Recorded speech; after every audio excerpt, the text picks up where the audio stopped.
Good morning.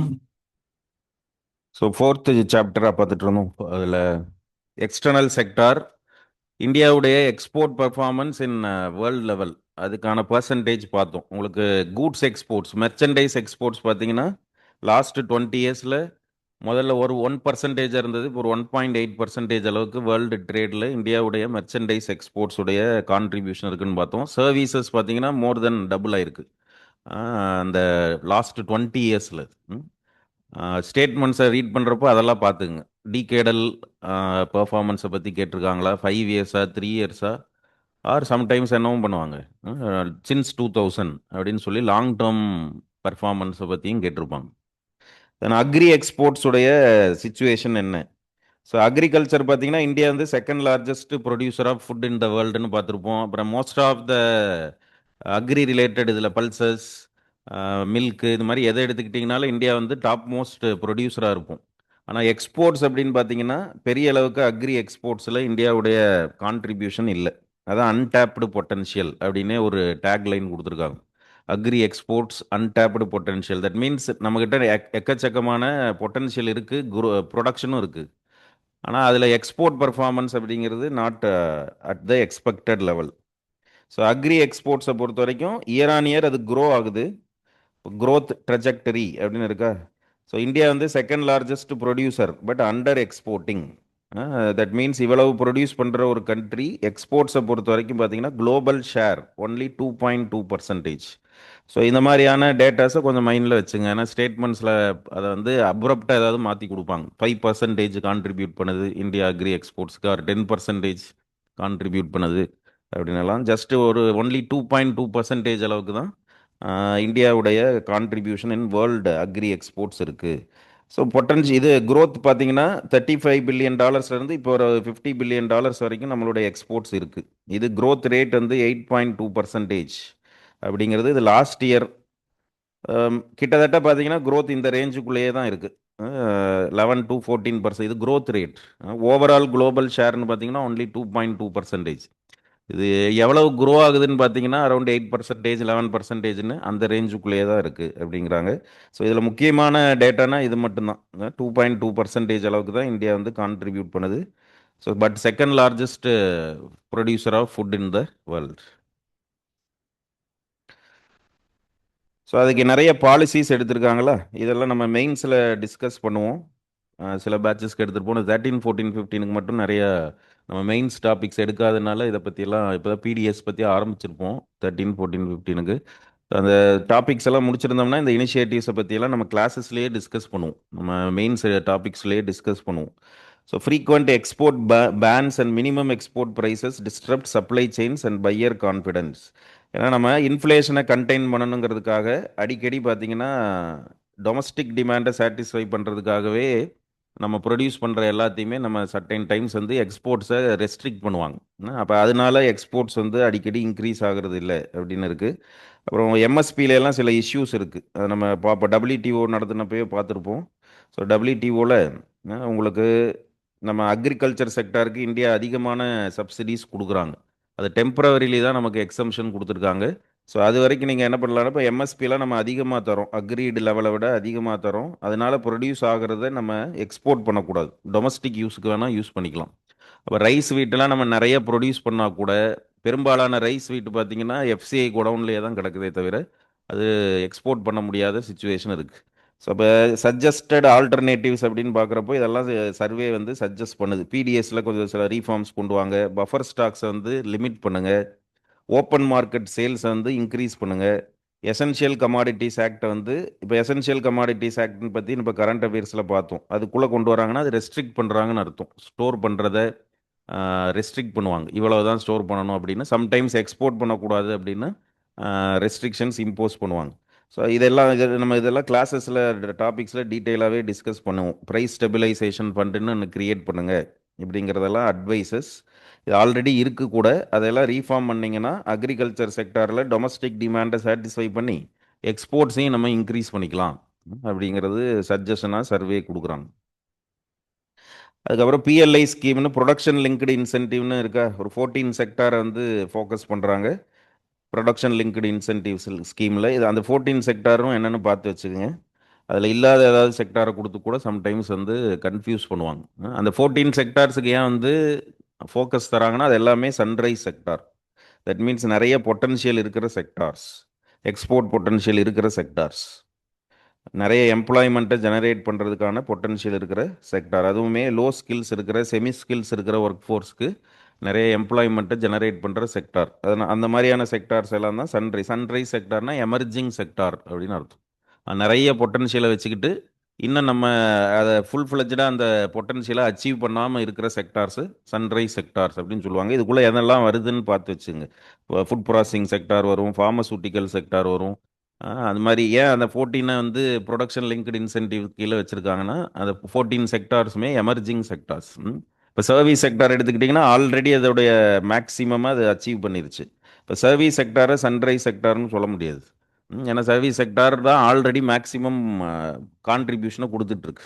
அப்போ sunrise செக்டார்னு ஏன் சொல்லுவாங்கன்னா அது எமர்ஜிங், இப்போ தான் ஃபோக்கஸ் தந்துக்கிட்டு இருக்கிறோம். ஆனால் எக்கச்சக்க பொட்டன்ஷியலை உள்ளே வச்சிருக்கிற செக்டார்ஸ் அதெல்லாம் சன்ரைஸ் செக்டார்ஸ்னு சொல்லுவோம். அந்த 14 செக்டார்ஸ் என்னென்னு அதை ஒரு 1 or 2 times கோ த்ரூ பண்ணுங்கள். அதில் இல்லாத ஏதாவது ஒன்று கொடுத்தாங்கன்னா சர்வீஸ் மாதிரி ஏதாவது கொடுத்தா அதில் எலிமினேட் பண்ணிடலாம். ஸோ பிஎல்ஐ ஸ்கீம் வந்ததுனால இப்போ 2020 PLI scheme actually production linked இன்சென்டிவே எதுக்காக தர்றாங்கன்னா அந்த இன்சென்டிவ்ஸ் வந்து எக்ஸ்போர்ட்ஸுக்கு யூஸ் பண்ணிக்கிறதுக்காக, எக்ஸ்போர்ட் பண்ணுறவங்களுக்கு தான் அந்த இன்சென்டிவே. ஸோ அதில் both domestic businesses foreign businesses ரெண்டுக்குமே இந்த ப்ரொடக்ஷன் லிங்க்டு இன்சென்டிவ்ஸ்க்கு கீழே நிறைய கவர்மெண்ட் வந்து சப்போர்ட் தராங்க.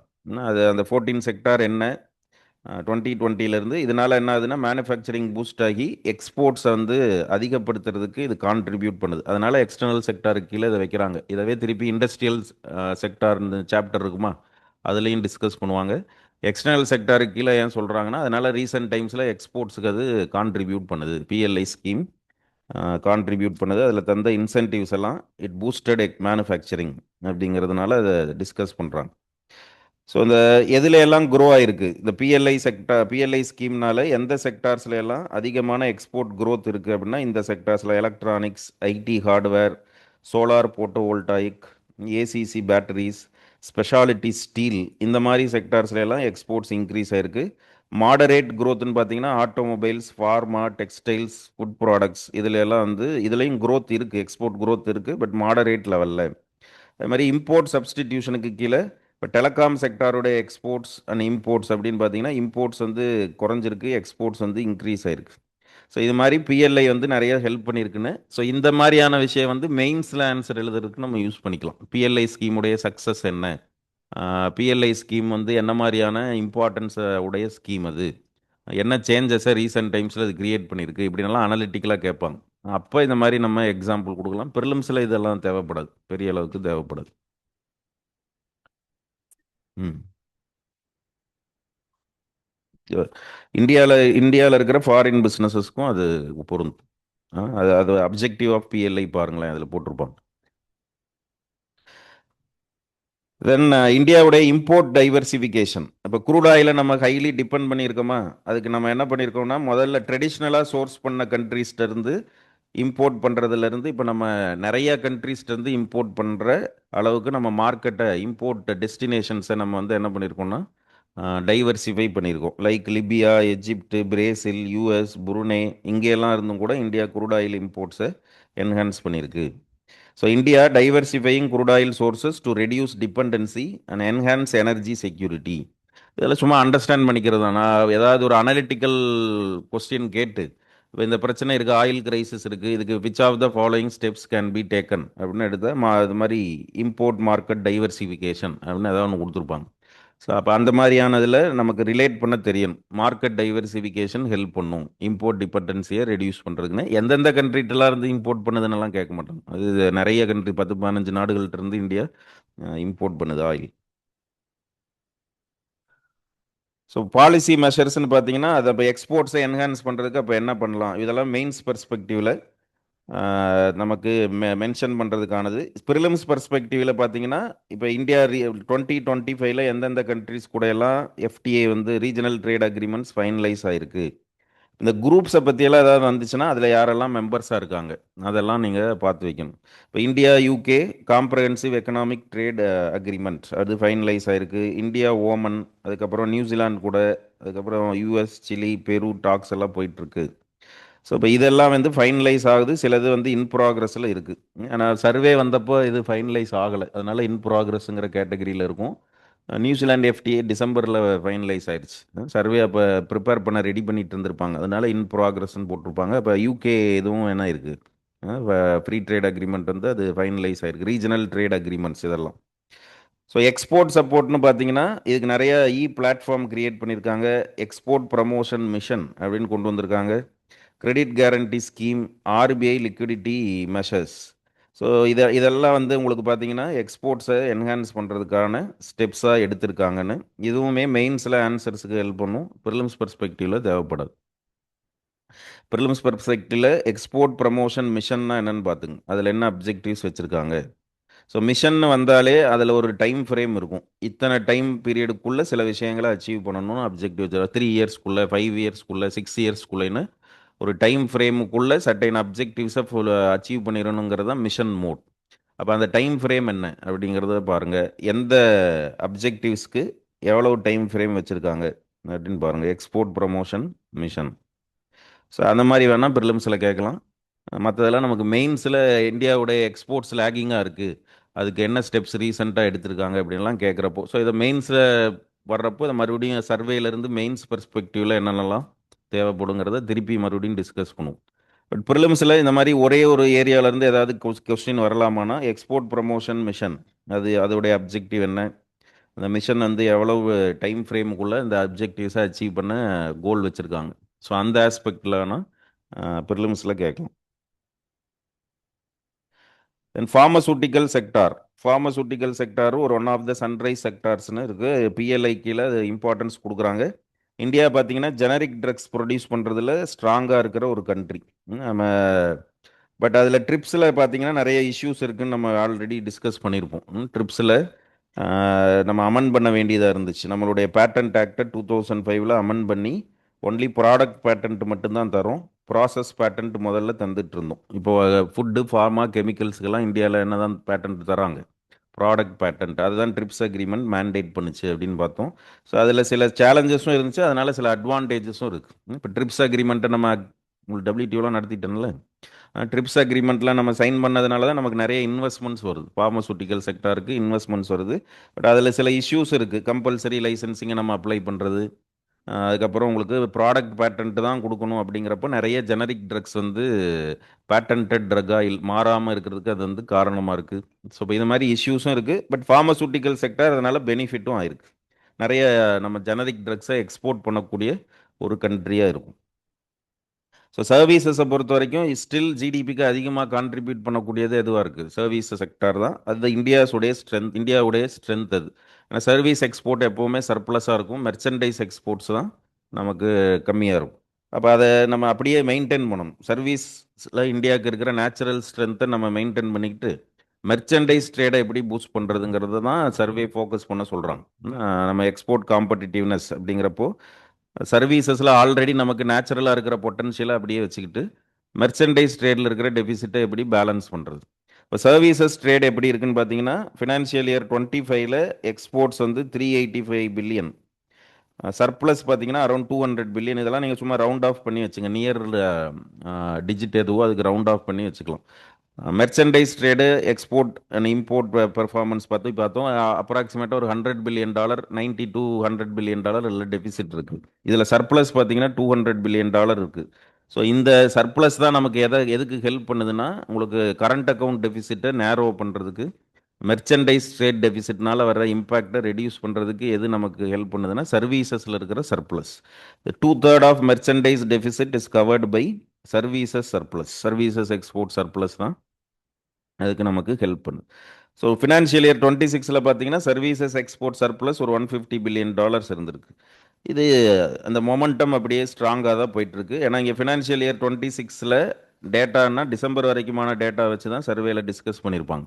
அதுக்கப்புறம் ஒரு குவார்ட்டர் இருக்கா, ஜனவரி, பிப்ரவரி, மார்ச். அதனால அந்த மொமெண்டம் ரிமைன் ஸ்ட்ராங்னு அர்த்தம். போன வருஷம் $200 பில்லியன் சர்ப்ளஸ் இருந்திருக்கு. இந்த வருஷம் 150 பில்லியன் தானே எடுக்கக்கூடாது. அது 9 மந்த்ஸ்க்கான டேட்டா.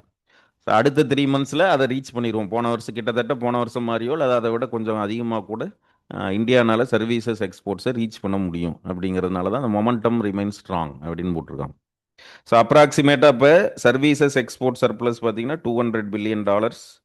அது it covers 2/3 of merchandise deficit. அதை மைண்டில் வச்சுக்கோங்க. ப்ரிலிம்ஸ் பர்ஸ்பெக்டிவில் அதுதான் தேவைப்படும்.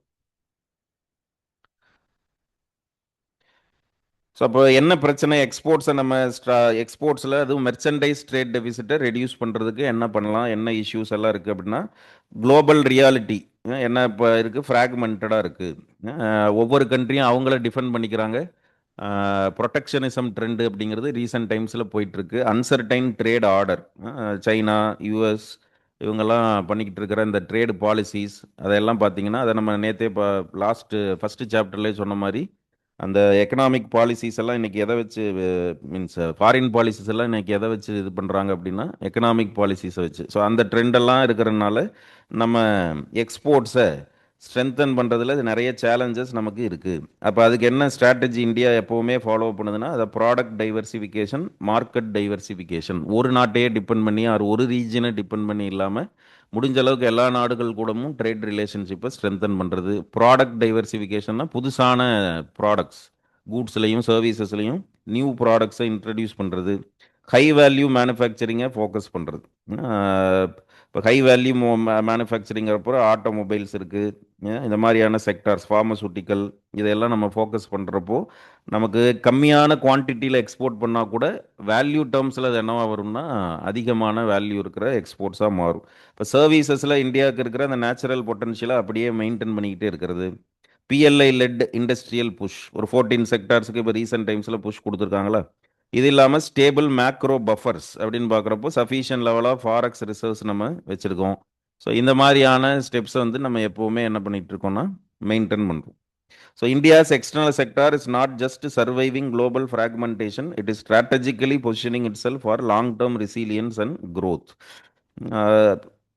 ஸோ அது சர்வே கொடுக்குற மெசேஜ் இது. ஆனால் பிளேயிங் த லாங் கேம் அப்படிங்கிறப்போ இந்த சர்வீசஸ் உடைய பாசிட்டிவை அப்படியே என்ஹான்ஸ் பண்ணி எடுத்துகிட்டு போகிறதுக்கு எதையும் நம்ம ஹெல்ப்பாக வச்சுக்கணும். மெர்ச்சன்டைஸ் ட்ரேட் எக்ஸ்போர்ட்ஸை ஸ்ட்ரென்தன் பண்ணணும் அப்படிங்கிறது சர்வே கொடுக்குற சஜஷன். ஸோ கரண்ட் அக்கௌண்ட்டை பொறுத்த வரைக்கும் லாஸ்ட் இயர் என்ன மாதிரியான பெர்ஃபார்மன்ஸ் இருந்திருக்குன்னு பார்க்குறப்போ, கரண்ட் அக்கௌண்ட்டில் என்னென்ன காம்பனன்ட்ஸ் இருக்குன்னா, ஒரு மேஜர் காம்பனன்ட் ரெமிட்டன்ஸ். ஸோ ரெமிட்டன்ஸை பொறுத்த வரைக்கும் இந்தியா தான் லீடர். இந்தியா தான் லார்ஜஸ்ட் ரெமிட்டன்ஸ் ரெசிபியன்ட். அப்ராக்சிமேட்டாக $120 பில்லியன் வந்து நமக்கு இன்வேர்ட் ரெமிட்டன்சஸாக வருது அப்படின்னு நம்ம கிளாஸஸ் நடத்துகிறப்பே அது டிஸ்கஸ் பண்ணியிருப்போம். ஸோ அதே தான் இங்கே remittance inflows, private transfers from abroad, அது பாசிட்டிவாக இருக்குது. சர்வீசஸ் ட்ரேடில் இருக்கிற surplus, strong exports of IT and services. அதே மாதிரி கரண்ட் அக்கௌண்ட்டை பொறுத்த வரைக்கும் எது உங்களுக்கு பாசிட்டிவாக இருக்குன்னா, அந்த இன்விசிபிள்ஸ் வந்து உங்களுக்கு பாசிட்டிவாக இருக்குது. விசிபிள்ஸில் நமக்கு தான் மெர்ச்சன்டைஸ் ட்ரேட் டெபிசிட் அது இருக்குது. அதை எது ஆஃப்செட் பண்ணுதுன்னா இன்விசிபிள்ஸில் நமக்கு கிடைக்கிற சர்ப்ளஸ். மெர்ச்சன்டைஸை பொறுத்த வரைக்கும் டெபிசிட் இருக்குது. Persistent goods trade shortfall, இதுதான் nature of current account in India. நான் அது கிளாஸஸ்லேயே நம்ம டிஸ்கஸ் பண்ணிட்டோம் ஆல்ரெடி. அதுக்கான இதையும் லாஸ்ட் இயர் எப்படி இருந்துச்சுனாலும் அதே மாதிரி தான். சர்வீசஸ் நமக்கு பாசிட்டிவாக இருக்கும், ப்ரைவேட் ரெமிட்டன்சஸும் பாசிட்டிவாக இருக்குது. எது நெகட்டிவாக இருக்கும், மெர்ச்சன்டைஸ் ஆங்கிளில் மெர்ச்சன்டைஸ் செக்மெண்ட் மட்டும் என்னவாக இருக்குன்னா நெகட்டிவாக இருக்குது. So India's current account reflects a structural pattern where a persistent merchandise trade deficit is consistently offset by strong performance in invisibles, particularly services exports and remittance inflows. இது உங்களுக்கு தெரியாத விஷயம் இல்லை, ஆல்ரெடி தெரிஞ்சது. அது சர்வேல அதையே ரீட்டரேட் பண்ணுறாங்க, திருப்பி சொல்கிறாங்க. ஸோ கரண்ட் அக்கௌண்ட் டெபிசிட் எப்படி இருந்திருக்குன்னு பார்த்தீங்கன்னா, அதை லெஸ் தென் ஒரு 1.5% தான் லாஸ்ட் இயர் ஃபுல்லாக. ஸோ நம்ம அதுவும் முன்னாடியே கிளாஸஸ்லேயே சொல்லியிருப்போம், கரண்ட் அக்கௌண்ட் டெபிசிட் ஒரு 2 to 3% இருந்தால் இட் இஸ் குட் இண்டிகேட்டர். அது ஒரு பெரிய நெகட்டிவான விஷயம் கிடையாது அப்படின்னு சொல்லியிருக்கோம். ஸோ கிட்டத்தட்ட அந்த ரேஞ்சுக்குள்ளேயே தான் இருக்குது. உங்களுக்கு half year 1 of financial year 26 0.8% of GDP அளவுக்கு இருந்திருக்கு. 0.8% ஆஃப் ஜிடிபிங்கிறது $15 பில்லியன். அதே மாதிரி half year 1 of financial year 25 1.3% of GDP அளவுக்கு நமக்கு கரண்ட் அக்கௌண்ட் டெபிசிட் இருந்திருக்கு. அது ஒரு $25 பில்லியன். ஸோ 1.3% ஆஃப் ஜிடிபி அப்படிங்கிற அளவுக்கு Q2 ஆஃப் ஃபினான்ஷியல் இயர் 26ல் இருந்திருக்கு. ஸோ கரண்ட் அக்கௌண்ட் டெபிசிட், இது ஒரு current account deficit one of the macroeconomic indicators. அது பாசிட்டிவாக இருக்குன்னா அந்த 2 to 3%க்குள்ளே இருந்துச்சுன்னா நல்ல இண்டிகேட்டர் தான். அதனால் கரண்ட் அக்கௌண்ட் டெபிசிட்டும் லாஸ்ட் இயர் வந்து மேனேஜபிள் லிமிட்டுக்குள்ளே இருந்திருக்கு. So it is considered very modest and sustainable, reflecting improved external balance. India's current account deficit is lower than peer economies, including New Zealand, Brazil, Australia, UK and Canada. So இதை மாதிரி கூட statement தரலாம். இப்போ இதெல்லாம் guess பண்ணி நீங்கள் போடக்கூடாது. ஜென்ரலாக நிறைய பேர் இந்த மாதிரி ஒரு ஸ்டேட்மெண்ட் கொடுத்துட்டாங்கன்னா அது எப்படி அவங்கள விட நமக்கு கம்மியாக இருக்கும் அப்படின்னா அதெல்லாம் கெஸ் ஒர்க் கிடையாது. அது தெரிஞ்சிருந்தால் தான் நம்ம அதெல்லாம் அட்டன் பண்ண முடியும். ஏன்னா கரண்ட் அக்கௌண்ட் டெபிசிட் இவங்கள விட கம்மியாக இருக்குது. நியூசிலாண்டை விட, பிரேசிலை விட, ஆஸ்திரேலியா, யூகே, கனடாவை விட கம்மியாக இருக்குது நமக்கு பர்சன்டேஜில். 1.3% of GDP or 1 or 2% of ஜிடிபிக்குள்ளே இருக்கிறதுங்கிறது சில டெவலப்டு எக்கனாமிஸோட கம்பேர் பண்ணிங்கன்னா நமக்கு கரண்ட் அக்கௌண்ட் டெபிசிட் கம்மியாக தான் இருக்குது. அது ஸ்டேட்மெண்ட் சர்வேலே இருக்கிறது. அவங்க அதுக்கான ஃபேக்ட்ஸ் எல்லாம் கொடுத்துருக்காங்க. ஸோ அப்போ அதை நம்ம சும்மா மைண்டில் வச்சுக்க வேண்டியதான். இதை மாதிரியான ஸ்டேட்மெண்ட்ஸ் ஏதாவது வந்துச்சுன்னா அதை நம்ம கம்ப்ளீட்டாக எலிமினேட் பண்ணிடக்கூடாது. அதாவது இன்கரெக்டுன்னு நம்மளாக ஜட்ஜ் பண்ணக்கூடாது.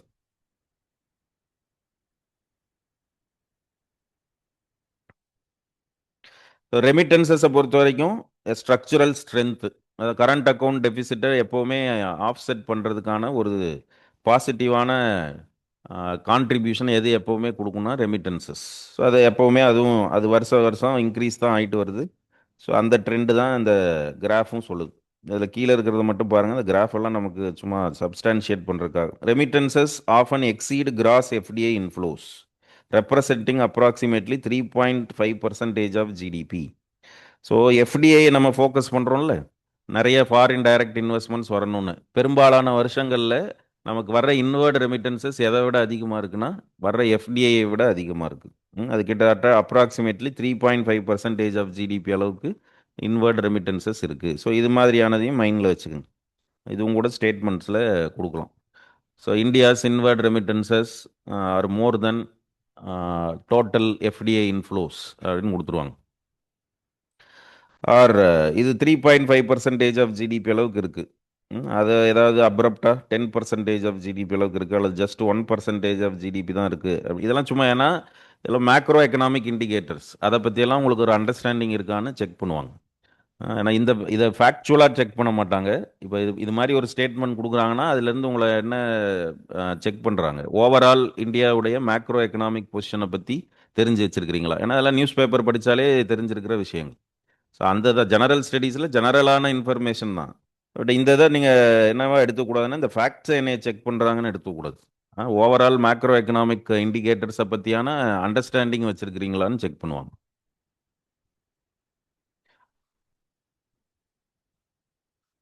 ஸோ எந்த ரீஜியன்லேருந்து அதிகமான ரெமிட்டன்சஸ் வருது, அதுவும் நம்ம ஆல்ரெடி கிளாஸஸ்லேயே சொல்லியிருப்பேன். பர்சன்டேஜ் மட்டும் எதாவது முன்ன பின்ன மாறி இருக்கும், பெருசாக ரீஜியன் மாறாது. So US is the top contributor with around 28%, followed by UAE, UK, Singapore. இந்த ஆர்டரையும் வேணால் கூட அந்த ஆர்டர் படி இந்த பர்சன்டேஜை மறந்துடுங்க, இந்த ஆர்டர் ஞாபகம் வச்சுங்க. US, UAE, UK and Singapore. அந்த பர்சன்டேஜ் ஞாபகம் வைக்கனால ஏதாவது ரொம்ப ரவுண்ட் ஆஃப் பண்ணி இப்போ 30%ன்னு வச்சுங்களேன். யூஎஸ்லேருந்து வர்ற இன்வர்ட் ரெமிட்டன்சஸ் அப்ராக்சிமேட்டாக around 28 or 30%, UAE 20%, UK around ஒரு 11%, சிங்கப்பூர் ஒரு 7%, மாதிரி ரவுண்ட் ஆஃப் பண்ணி.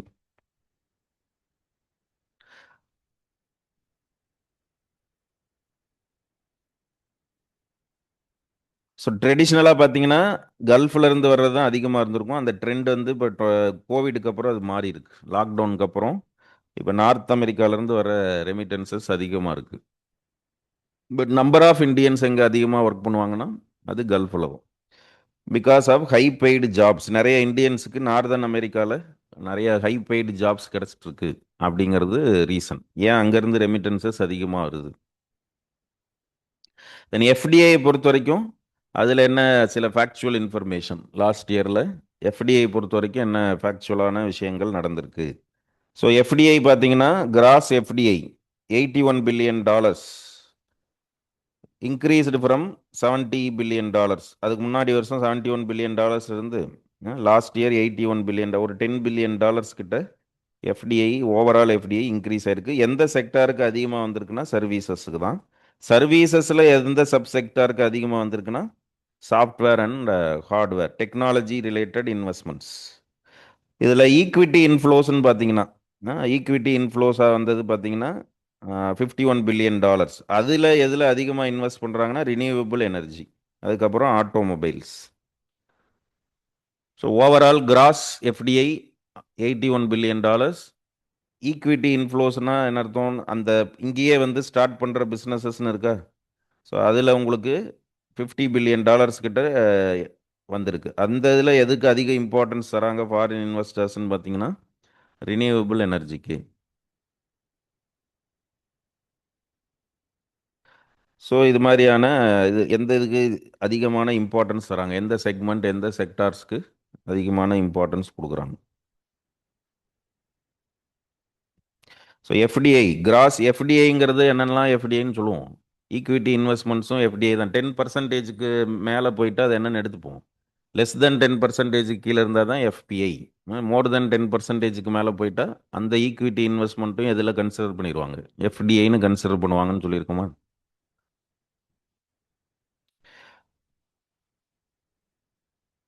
So gross FDI April November இந்த காலகட்டங்களில் எவ்வளோ வந்திருக்கு?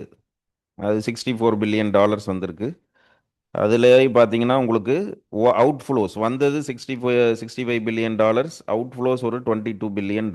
ரிப்பேட்ரியேஷன் அண்ட் ப்ராஃபிட் ட்ரான்ஸ்ஃபர்ஸ்ன்னு சொல்கிறாங்க. கொண்டு வந்தது 65 பில்லியன், திருப்பி அவுட்ஃப்ளோஸாக ஒரு $22 பில்லியன் வந்து வெளியில் போயிருக்கு. So net FDI improved significantly to $5.6 billion. So higher inflows combined with lower profit repatriation contributed to the improved net position. அப்போ மீனிங் என்ன? ரீட்டைன் ஆகுது, வந்த இன்வெஸ்ட்மெண்ட்ஸ் ரீட்டைன் ஆகுது திரும்பி போகிறத விட அப்படின்னு. இது இந்த டைம் பீரியடில் நடந்ததை பற்றி சொல்கிறாங்க. இப்போ ஓவராலாக பார்க்குறப்போ சில ஃபினான்ஷியல் இயரில் என்ன ஆகும்னா நெட் எஃப்டிஐ மைனஸில் இருக்கும், வந்ததை விட ரிப்பேட்ரியேட் பண்ணி எடுத்துகிட்டு போனது அதிகமாக இருக்கும். அந்த மாதிரி ஒரு கிரிட்டிசிசமும் அடிக்கடி வரும். ஸோ அப்போ இது சர்வேல இந்த டைம் பீரியடுக்குள்ளே என்ன நடந்திருக்குன்னு சொல்லியிருக்காங்க. வந்தது அதிகமாக இருக்குது, திருப்பி ரிட்டர்ன் எடுத்துகிட்டு போனதை விட. அதனால் நெட் இன்ஃப்ளோஸ் அப்படிங்கிறது பாசிட்டிவாக இருக்குது அப்படிங்கிறத ஜஸ்டிஃபை பண்ணுறாங்க. ஸோ எஃப்டிஐயில் இருக்கிற சேலஞ்சஸ்ன்னு பார்த்தீங்கன்னா key issues. FDI below infrastructure needs. எதுக்கு தான் அதிகமாக வருது? அது நம்ம இந்த கான்செப்சுவலான விஷயங்களை ஆல்ரெடி டிஸ்கஸ் பண்ணது தான். சர்வீசஸ்க்கே தான் எஃப்டிஐ அதிகமாக வருது, இன்ஃப்ராஸ்ட்ரக்சருக்கெலாம் அதிகமாக வந்தால் தான் நல்லது. அதே மாதிரி எஃப்டிஐ பாலிசி இருக்கா, நிறைய நேரங்களில் எக்ஸிக்யூஷன் ரிஸ்க்னா என்ன அர்த்தம்? கன்சிஸ்டண்ட்டாக வரதில்லை, அப்ரப்டாக இருக்குது. ஒரு அந்த மேக்ரோ எக்கனாமிக் இண்டிகேட்டர்ஸில் அதுவும் ஒன்று. எஃப்டிஐ இன்ஃப்ளோஸ் கன்சிஸ்டண்ட்டாக வர்றது பாசிட்டிவான பொசிஷனில் இந்தியா இருக்குங்கிறத காமிக்கும். ஆனால் அந்த எக்ஸ்டர்னல் ஜியோ பொலிட்டிக்கல் டென்ஷன்ஸ்னால இந்தியாவுக்கு வர இன்வெஸ்ட்மெண்ட்ஸ் எல்லாம் ரெகுலராக வர்றதில்லை. அப்போ எஃப்டிஐ வருதேன்னு அதை நம்ம நம்ப முடியறதில்ல, அடிக்கடி அது என்ன ஆகுதுன்னா டிஸ்டர்ப்ட் ஆகுது. அதில் பாலிசி ப்ரெடிக்டபிலிட்டி அப்படிங்கிறது இல்லை. இப்போ அவங்க ஃபாரின் டைரக்ட் இன்வெஸ்ட்மெண்ட்ஸில் என்ன எக்ஸ்பெக்ட் பண்ணுவாங்கன்னா, நம்ம ஒரு பாலிசியை ஃபார்முலேட் பண்ணுறப்ப இது இருக்க ரினியூவபிள் எனர்ஜி செக்டார் இருக்குது, அதுக்கு நிறைய இன்வெஸ்ட்மெண்ட்ஸ் வருதுன்னா நம்ம ஃபார்முலேட் பண்ணியிருக்கிற பாலிசி ஸ்டேபிளாக இருக்கணும்னு எக்ஸ்பெக்ட் பண்ணுவாங்க. அடிக்கடி அதில் ஏதாவது சேஞ்சஸ் எல்லாம் கொண்டு வந்துட்டே இருந்தோம்னா டிஸ்டர்ப்ட் ஆகும். இப்போ இதெல்லாம் நம்ம ஸ்ட்ரென்தன் பண்ண வேண்டியதாக இருக்குது.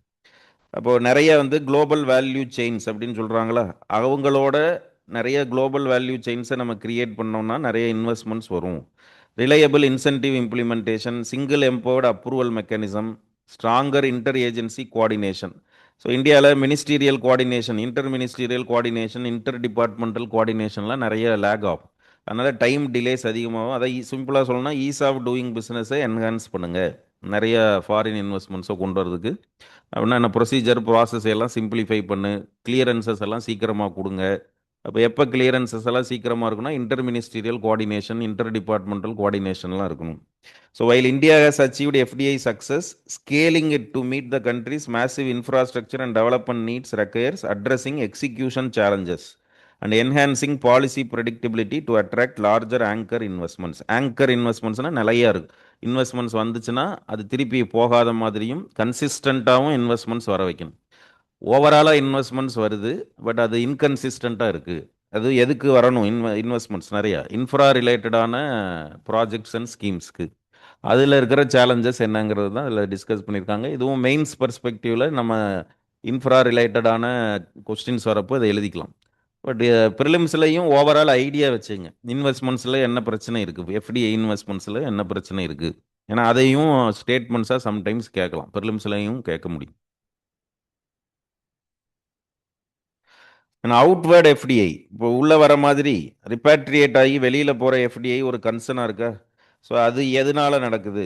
ஒன்று வந்து ரிப்பேட்ரியேட்டட் ப்ராஃபிட்ஸ் அண்ட் ரிப்பேட்ரியேஷனை திரும்ப எடுத்துகிட்டு போகிறது. அங்கேருந்து கொண்டு வந்து இன்வெஸ்ட் பண்ணுறாங்கன்னா லாபத்தை அவங்க என்ன தான் பண்ணுவாங்க, அவங்க சோர்ஸ் கண்ட்ரிக்கு திருப்பி எடுத்துகிட்டு போவாங்க. அது அவுட் ஃப்ளோஸில் ஆட் ஆகும். அப்புறம் நிறைய டெக்னாலஜி அண்ட் மேனேஜ்மெண்ட் நோஹவ், இது வந்து நமக்கு கிடைக்கிற கெயின். நம்ம ஜென்ரலாகவே ஃபாரின் இன்வெஸ்ட்மெண்ட்ஸ்னால என்ன அட்வான்டேஜஸ்னு பார்த்துருப்போம். ஒன் ஆஃப் த அட்வான்டேஜஸ் பார்த்தீங்கன்னா டெக்னாலஜி ட்ரான்ஸ்ஃபர் அப்படின்னு சொல்லியிருப்போம். அதாவது கெப்பாசிட்டி கெயின், கேப்பபிலிட்டி கெயின். இதனால ஸ்கில்ஸு நமக்கு இன்க்ரீஸ் ஆகுது, ப்ரொடக்ஷனுடைய ஸ்கேல் குவான்டிட்டி இன்க்ரீஸ் ஆகுது, நமக்கு அவங்களுடைய டெக்னாலஜி வந்து சேருது. So impact of outward FDI அப்படிங்கிறப்போ இங்கேருந்து வெளிநாடுகளுக்கு நம்ம இன்வெஸ்ட்மெண்ட்ஸ் போகிறப்போ டொமஸ்டிக் இன்வெஸ்ட்மெண்ட்ஸும் அதர் கண்ட்ரீஸ்க்கு போகுதில்ல. அப்போ நம்மளுடைய பிஸ்னஸஸ் இப்போ ஏர்டெல்லாம் பார்த்தீங்கன்னா ஆஃப்ரிக்கன் கண்ட்ரீஸில் நிறைய அதர் கண்ட்ரீஸ்ல எல்லாம் என்ன பண்ணியிருக்காங்கன்னா இன்வெஸ்ட் பண்ணி வச்சுருக்காங்க. அப்போ நம்மளுடைய மார்க்கெட் என்ன ஆகுதுன்னா இன்னும் டைவர்சிஃபை ஆகும். அப்போ அந்த மார்க்கெட்டை நம்ம ஸ்டடி பண்ணுறப்போ நம்மளுடைய கெப்பாசிட்டி கேப்பபிலிட்டி எல்லாம் என்ன ஆகுதுன்னா இன்க்ரீஸ் ஆகும். அது impact of outward FDI. And நிறைய ரிப்பேட்ரியேட் ஆகுதுன்னா இன்னும் இன்வெஸ்ட்மெண்ட்ஸ் நிறைய வரும்னு அர்த்தம். இப்போ இந்தியாவில் வந்து இன்வெஸ்ட் பண்ணால் நமக்கு நிறைய லாபம் கிடைக்குதுங்கிறதுக்கு இண்டிகேட்டர் அது ரிப்பேட்ரியேட்டட் ப்ராஃபிட் அண்ட் டிவிடென்ஸ். அப்போ ப்ராஃபிட் டிவிடென்ஸ் எல்லாம் அவங்க நாட்டுக்கு எடுத்துகிட்டு போகிற ரேட் அதிகமாச்சுன்னா அதை பார்த்து இன்னும் என்ன பண்ணுவாங்க, நிறைய இன்வெஸ்ட்மெண்ட்ஸாக திருப்பி கொண்டு வரதுக்கான இண்டிகேட்டராகவும் அதை நம்ம எடுத்துக்கலாம். ஸோ அதுதான் எங்கெல்லாம் இந்தியாவுடைய அவுட்வேர்டு இன்வெஸ்ட்மெண்ட்ஸ் இருக்குது அப்படின்னா நிறைய இருக்குது. கான்சென்ட்ரேட்டடாக இருக்குன்னா சிங்கப்பூர், அப்புறம் யூஎஸ், அப்புறம் யுஏஇ, மரீஷியஸ். எந்த டெஸ்டினேஷன்லேருந்து இந்தியாவுக்கு இன்வெஸ்ட்மெண்ட்ஸ் வருதுன்னு கேட்குற மாதிரி இந்தியாவுடைய அவுட்வேர்டு இன்வெஸ்ட்மெண்ட்ஸ் எங்கே நிறையா இருக்குது அப்படின்னா Singapore, US, UAE and மரீஷியஸ்.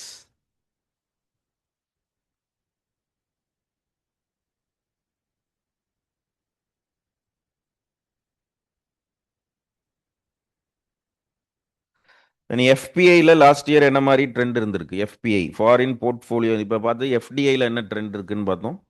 So FBI அப்படின்னு பார்க்குறப்போ அதுதான் என்ன பிரச்சனை இருக்குது. எஃபிஐ வந்து ஹைலி சைக்கிளிக்கல், திடீர்னு நிறைய வரும், திடீர்னு ரெடியூஸ் ஆகும். அதுதான் ஹாட் மணினே சொல்லுவாங்க. எஃபிஐக்கு இன்னொரு பேர் என்ன, ஹாட் மணி. திடீர்னு வரும், திடீர்னு வித்ட்ரா பண்ணிட்டு போவாங்க. கம்பேரிட்டிவ்லி எஃப்டிஐயை விட எஃபிஐ எப்போவுமே வாலட்டைலாக இருக்கும். Highly cyclical, rate sensitive. Rate சென்சிட்டிவ்னா இந்தியாவில் என்ன இன்வெஸ்ட் பண்ணால் என்ன ரிட்டர்ன்ஸ் கிடைக்கும், அதே பணத்தை யூஎஸில் வச்சுருந்தா ஆர் அதர் டெவலப்டு கண்ட்ரீஸில் வச்சுருந்தா என்ன ரிட்டர்ன்ஸ் கிடைக்கும். இப்போ யூஎஸ் உடைய ஃபெடரல் ரிசர்வ் அவங்களுடைய பாண்ட்ஸுக்கு அதிகமான இன்ட்ரெஸ்ட் வைக்கிறாங்க அப்படின்னா இந்தியாவுக்கு வர இன்வெஸ்ட்மெண்ட்ஸ் என்ன ஆகும்னா ரெடியூஸ் ஆகும். ஸோ அப்போ அதான் ரேட் சென்சிட்டிவ்னா மற்ற நாடுகளில் என்ன மாதிரி மானிட்டரி பாலிசி எடுக்கிறாங்கிறத பொறுத்து இந்தியாவுக்கு வர எஃபிஐ இன்ஃப்ளோஸ் அதிகமாகிறது கம்மியாகிறது நடந்துக்கிட்டு இருக்கும். தென் அசட் கம்போசிஷன், எதில் அதிகமாக இன்வெஸ்ட் பண்ணியிருக்காங்கன்னா ஈக்விட்டியில். எஃபிஐ எதில் அதிகமாக இன்வெஸ்ட் பண்ணுறாங்கன்னா ஈக்விட்டி. பாண்ட்ஸை விட எதில் தான் அதிகமாக இன்வெஸ்ட் பண்ணியிருக்காங்கன்னா ஈக்விட்டி. ஸோ வைல் டெப்ட் ஃப்ளோஸ் ஆர் மோர் ரேட் சென்சிட்டிவ். அதாவது டெப்ட்னா பாண்ட்ஸ், பாண்ட்ஸில் இன்வெஸ்ட் பண்ணுறத விட எஃபிஐஸ் எதில் அதிகமாக இன்வெஸ்ட் பண்ண விரும்புகிறாங்கன்னா ஈக்விட்டிஸில். ஏன்னா பாண்டுங்கிறது எதை பொறுத்து இருக்குன்னா ரேட் சென்சிட்டிவ் ஆனது, நீங்கள் எவ்வளோ வட்டி தருவீங்கிறத பொறுத்து இருக்கும். So portfolio flows remained volatile with 6 months of outflows resulting in a modest net balance. This pattern reflects global uncertainty and shifting investor preferences. So FII எப்போவுமே வாலடைலாக தான் இருக்கும் எஃப்டிஐயோட கம்பேர் பண்ணுறப்போ. அதுக்கான ரீசன்ஸ் இதெல்லாம்.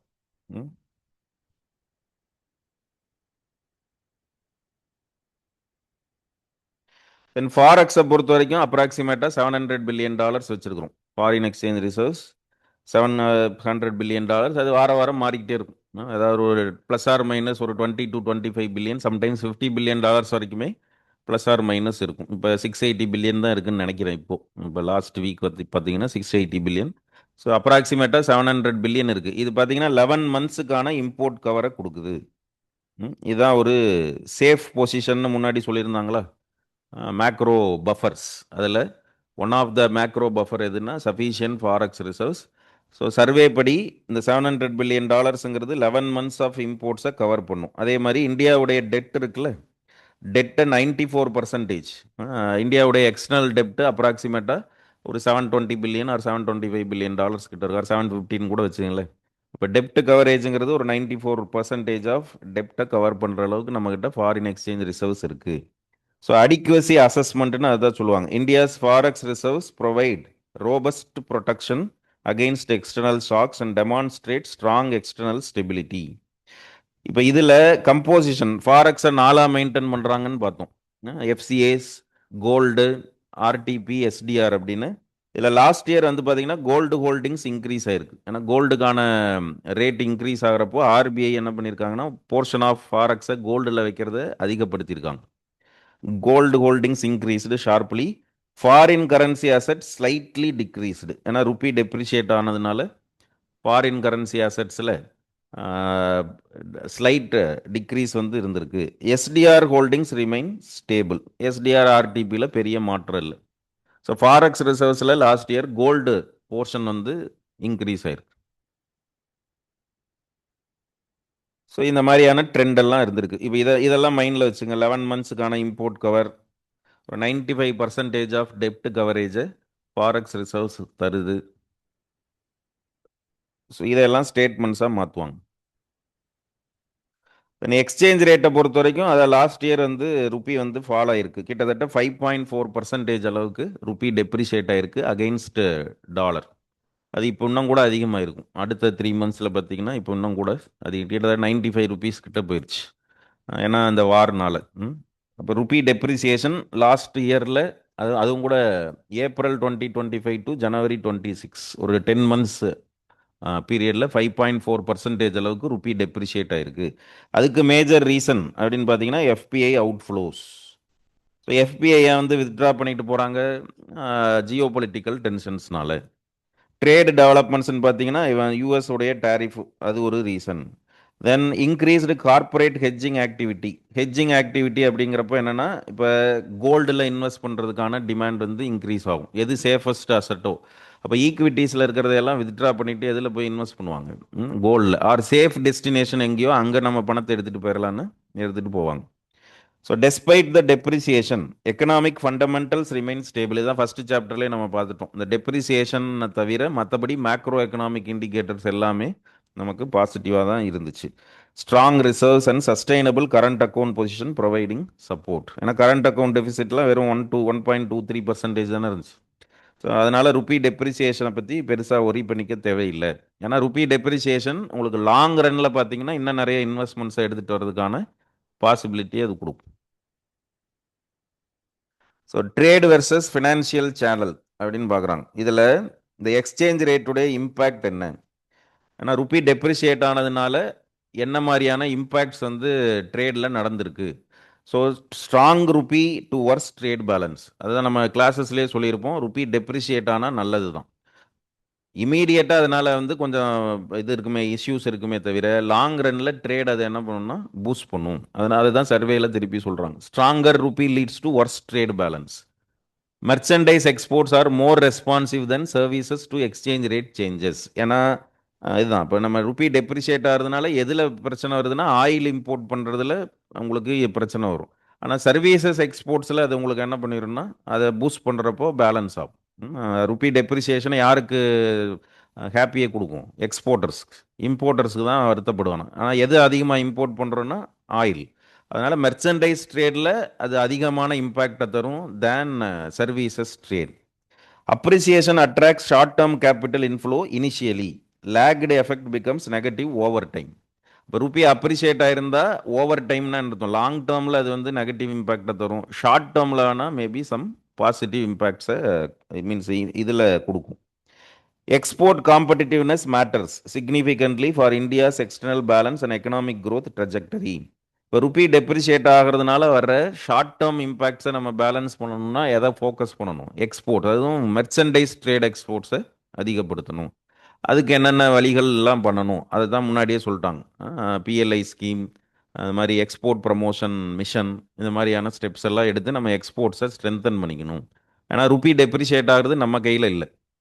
நம்மளுடைய மேக்ரோ எக்கனாமிக் ஃபண்டமெண்டல்ஸ் எல்லாம் ஸ்ட்ராங்காக இருந்தால் கூட வெளியில் ஏதாவது பிரச்சனை பண்ணி விட்டாங்கன்னா ருப்பி வந்து ஃபால் ஆகுது.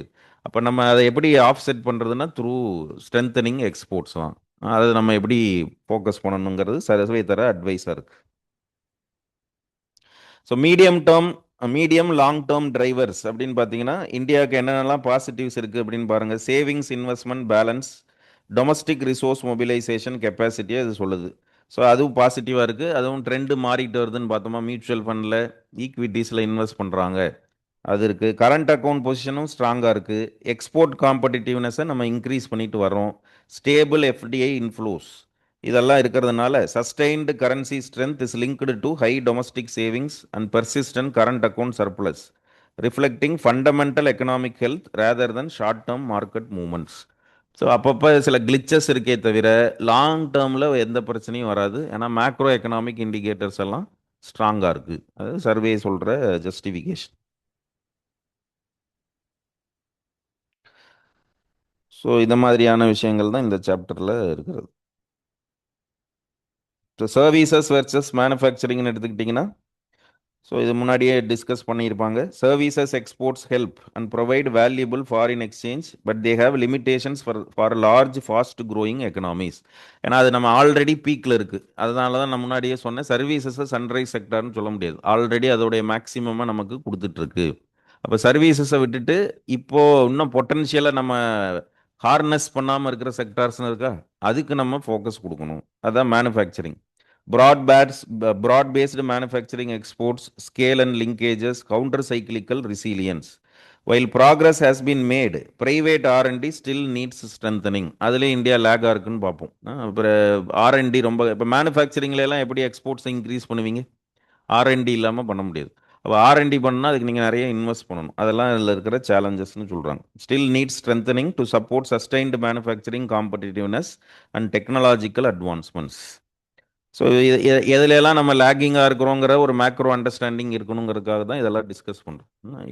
இதெல்லாம் ரொம்ப ரேராக கொஞ்சம் யோசித்து ஆன்சர் பண்ணுற மாதிரியான கொஸ்டின்ஸில் இதெல்லாம் கொடுப்பாங்க. ஜஸ்ட் லைக் தட் ஆன்சர் பண்ணுற மாதிரி கொஸ்டின்ஸ்னால் அந்த எதுக்கு அதிகமாக எக்ஸ்போர்ட் பண்ணுறோம், இம்போர்ட் பண்ணுறோம், அந்த மாதிரி டேட்டா பேஸ்டு கொஸ்டினாக கொடுத்துருவாங்க. அனலிட்டிக்கலாக யோசித்து திங்க் பண்ணுற மாதிரியான ஸ்டேட்மெண்ட்ஸ் இருக்கிறப்போ இதெல்லாம் கொடுப்பாங்க. எதனால இந்தியாவுடைய மேனுஃபேக்சரிங் செக்டாருடைய எக்ஸ்போர்ட்ஸ் கம்மியாக இருக்குது, அதில் ஒன் ஆஃப் த ரீசன்ஸ் என்னென்னா R&D புவராக இருக்கிறது. ஸோ அதே மாதிரி இன்டர்நேஷ்னல் இன்வெஸ்ட்மெண்ட் பொசிஷன் அப்படின்னு ஒரு டேர்ம் வரும். இன்டர்நேஷ்னல் இன்வெஸ்ட்மெண்ட் பொசிஷன்னா இந்தியன்ஸ் எல்லாம் நிறையா அதர் கண்ட்ரீஸில் இன்வெஸ்ட் பண்ணியிருக்கிறோமா, இல்லை ஃபாரினர்ஸ் எல்லாம் நிறைய இந்தியாவில் இன்வெஸ்ட் பண்ணியிருக்காங்களா, இதை டேலி பண்ணி பார்க்குறதுக்கு பேர் இன்டர்நேஷ்னல் இன்வெஸ்ட்மெண்ட் பொசிஷன். இந்தியன்ஸுடைய investments abroad versus foreigners investments in India. So அந்த நெட் பொசிஷன் எப்படி இருக்குது அதை அதை பற்றி பார்ப்பாங்க. ஸோ இந்தியாஸ் என்ஐஐபி அது பார்த்தீங்கன்னா 11th லார்ஜஸ்ட் டெப்டார் குளோபலி. அப்படின்னா என்ன அர்த்தம்? ஃபாரினர்ஸுடைய இன்வெஸ்ட்மெண்ட்ஸ் இந்தியாவில் நிறைய இருக்குது தேன் இந்தியன்ஸுடைய investments outside the country.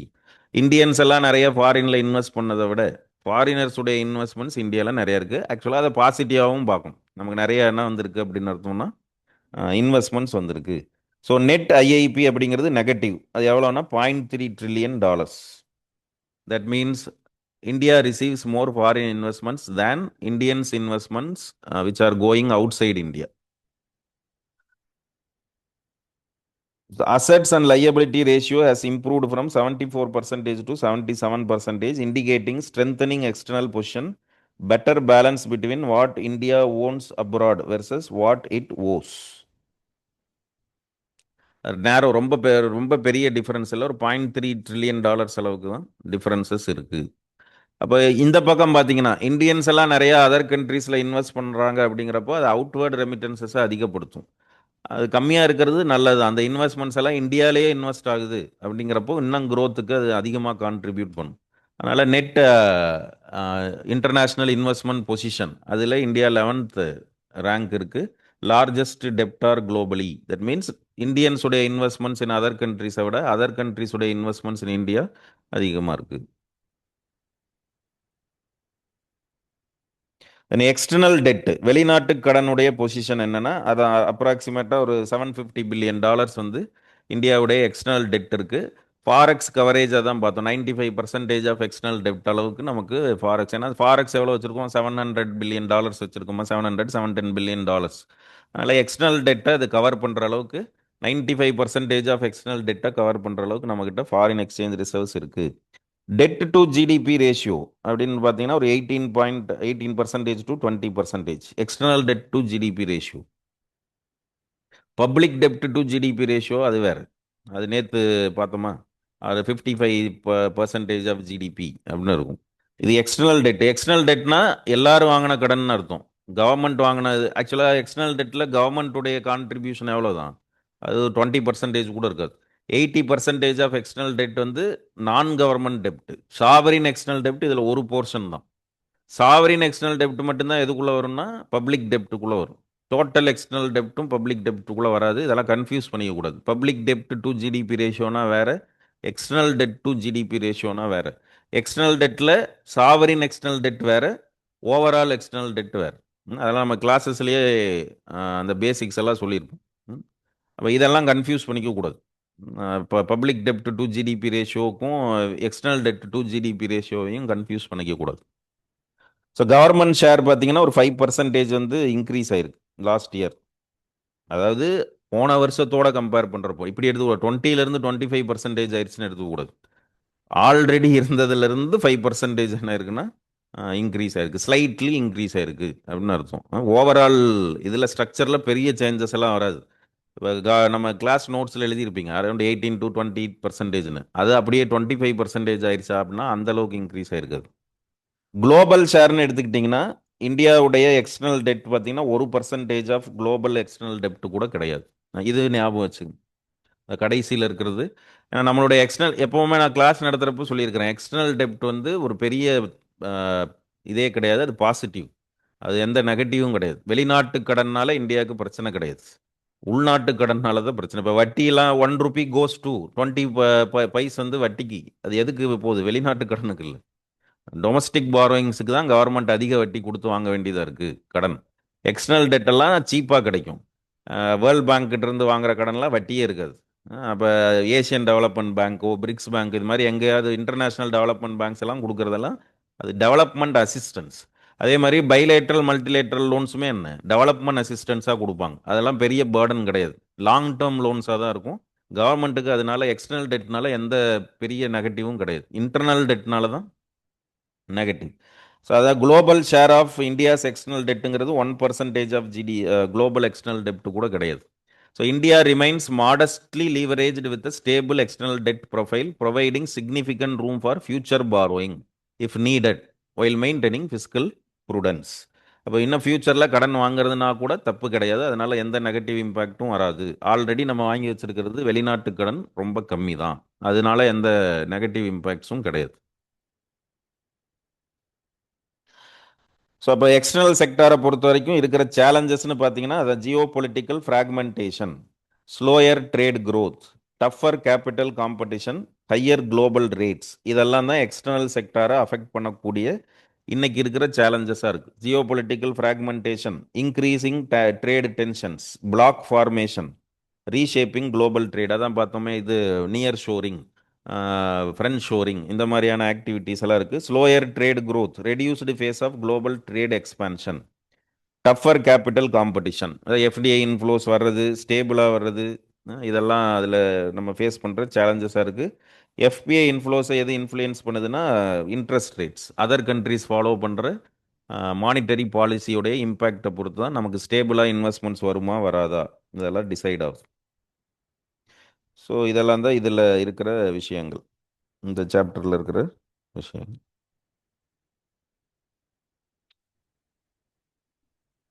So இதோடைய கான்செப்ட்ஸ் வந்து நம்ம ஆல்ரெடி கிளாஸில் டிஸ்கஸ் பண்ணியிருப்போம். எக்ஸ்டர்னல் செக்டார் அந்த கான்செப்ட்ஸுக்கான ஃபேக்ட்ஸ் லாஸ்ட் இயர் என்ன மாதிரி நடந்திருக்குங்கிறத சம்டைம்ஸ் ஒரு ஸ்டேட்மெண்ட்டாக கொடுத்துருவாங்க. அதை வச்சுமே கொஸ்டின் வரலாம், ஆர் பேசிக்ஸோடு சேர்த்து ஒரு ஸ்டேட்மெண்ட்டாக வந்தும் கொடுக்கலாம். அதனால் அதை இன்டகிரேட் பண்ணிக்கிறதுக்காக தான் அது. ஸோ அடுத்து பார்த்தீங்கன்னா இன்ஃப்ளேஷன். ஸோ இன்ஃப்ளேஷனை பொறுத்த வரைக்கும் லாஸ்ட் இயர் இன்ஃப்ளேஷனுங்கிற சாப்டர் ரொம்ப சின்னது தான். ஏன்னா இன்ஃப்ளேஷனில் என்ன மாதிரி இன்ஃப்ளேஷனை பற்றி பேசிக்ஸ் ஆல்ரெடி டிஸ்கஸ் பண்ணிட்டோம்.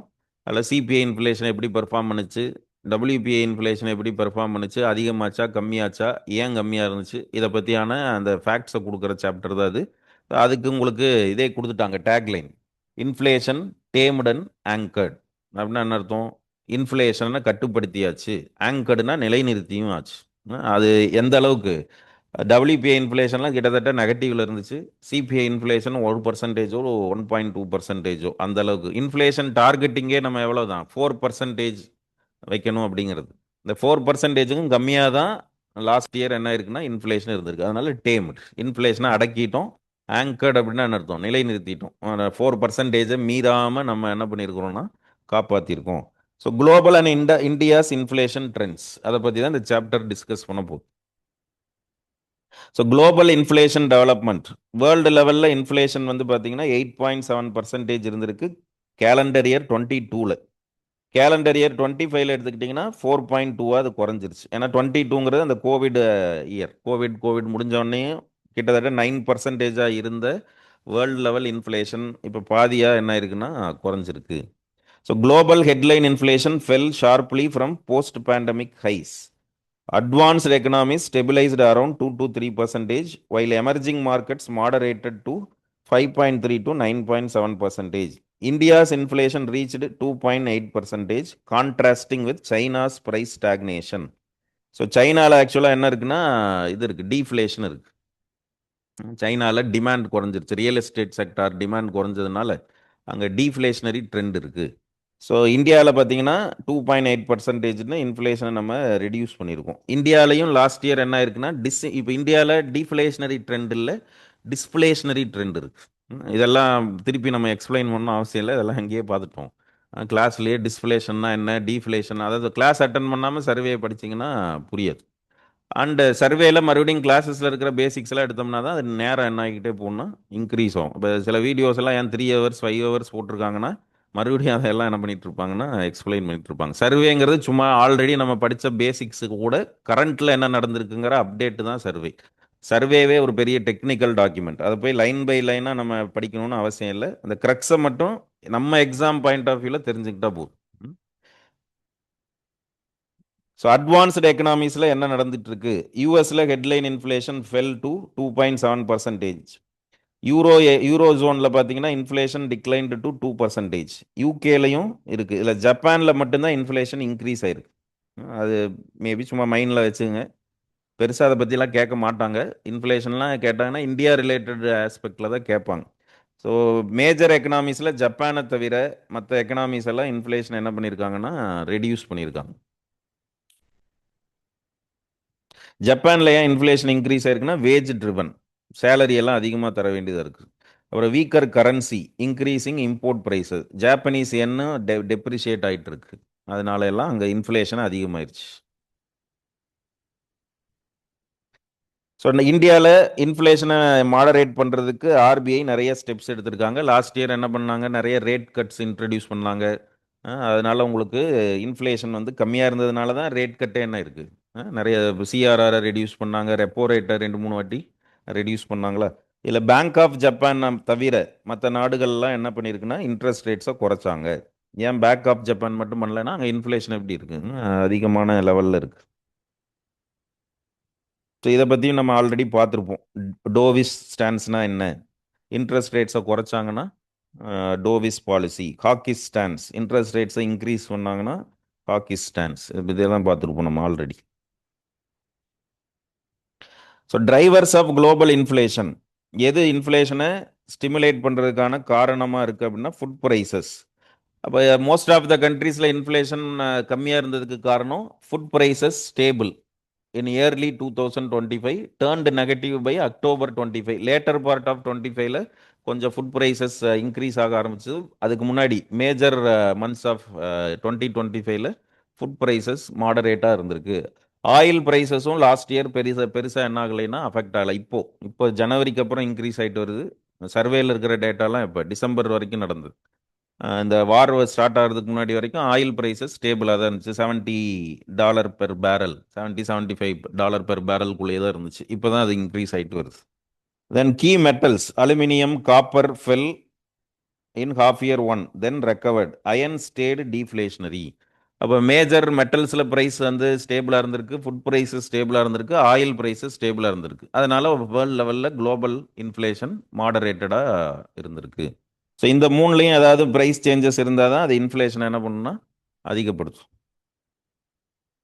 காப்பர் பார்த்தீங்கன்னா ஏஐனால காப்பருக்கான டிமாண்ட் இன்க்ரீஸ் ஆகிட்டு வருது. ஆர்டிஃபிஷியல் இன்டெலிஜென்ஸ் நிறைய டேட்டா சென்டர்ஸ் கிரியேட் பண்ணணும். அப்போ அதுக்கு நிறைய காப்பர் தேவைப்படுது. So recent price jump copper surged recently due to data centre and AI demand. Tight supply constraints ஒரு சில நாடுகளில் மட்டும்தான் அந்த சோர்ஸ் இருக்குது. அப்போ எக்ஸ்போர்ட் ரெஸ்ட்ரிக்ஷன்ஸ் எல்லாம் அவங்க இம்போஸ் பண்ணுவாங்க.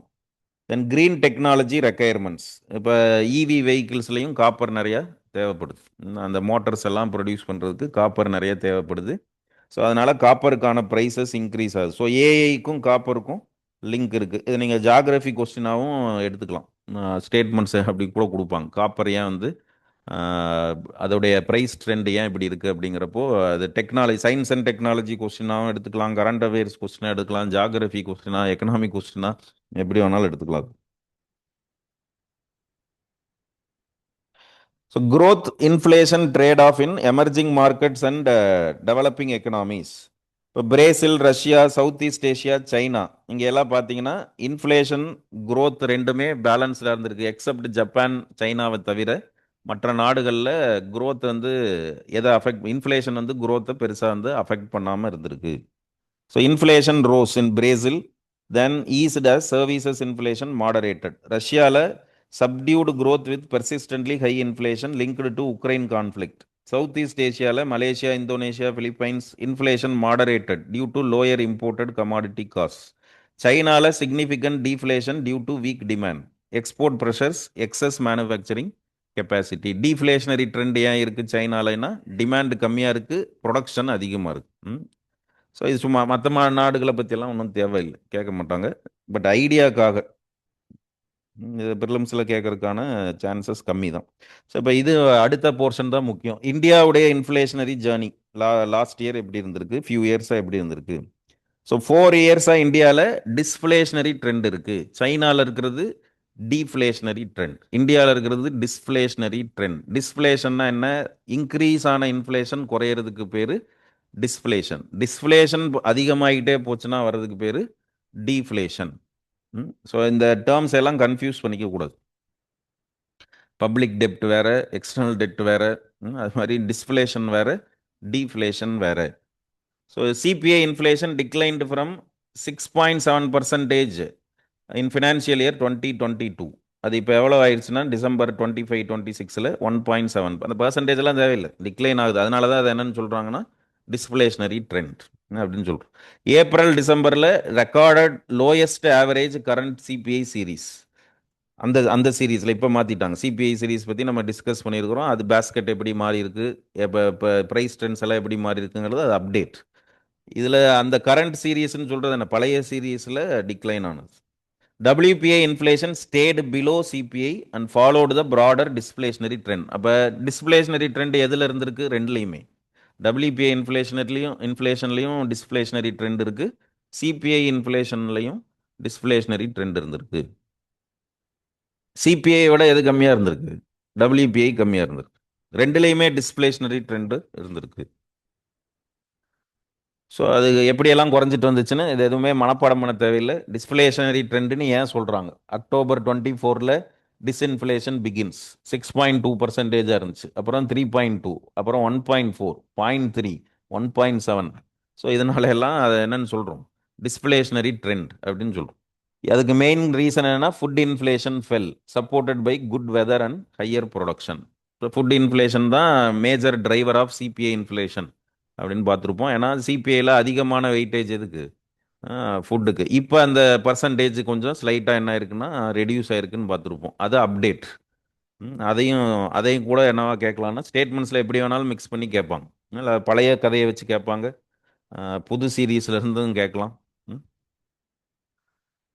அதே மாதிரி மெட்டல்ஸை பொறுத்த வரைக்கும் பார்த்தோம். மெட்டல்ஸை பொறுத்த வரைக்கும் எதனால கோர் இன்ஃப்ளேஷன் ஒரு டேர்ம் பார்த்துருப்போமா? கோர் இன்ஃப்ளேஷன்னா என்ன? இந்த ஃபுட்டு ஆயிலை எடுத்துட்டு மீதி இருக்கிற இன்ஃப்ளேஷனுக்கு பேர் கோர் இன்ஃப்ளேஷன்.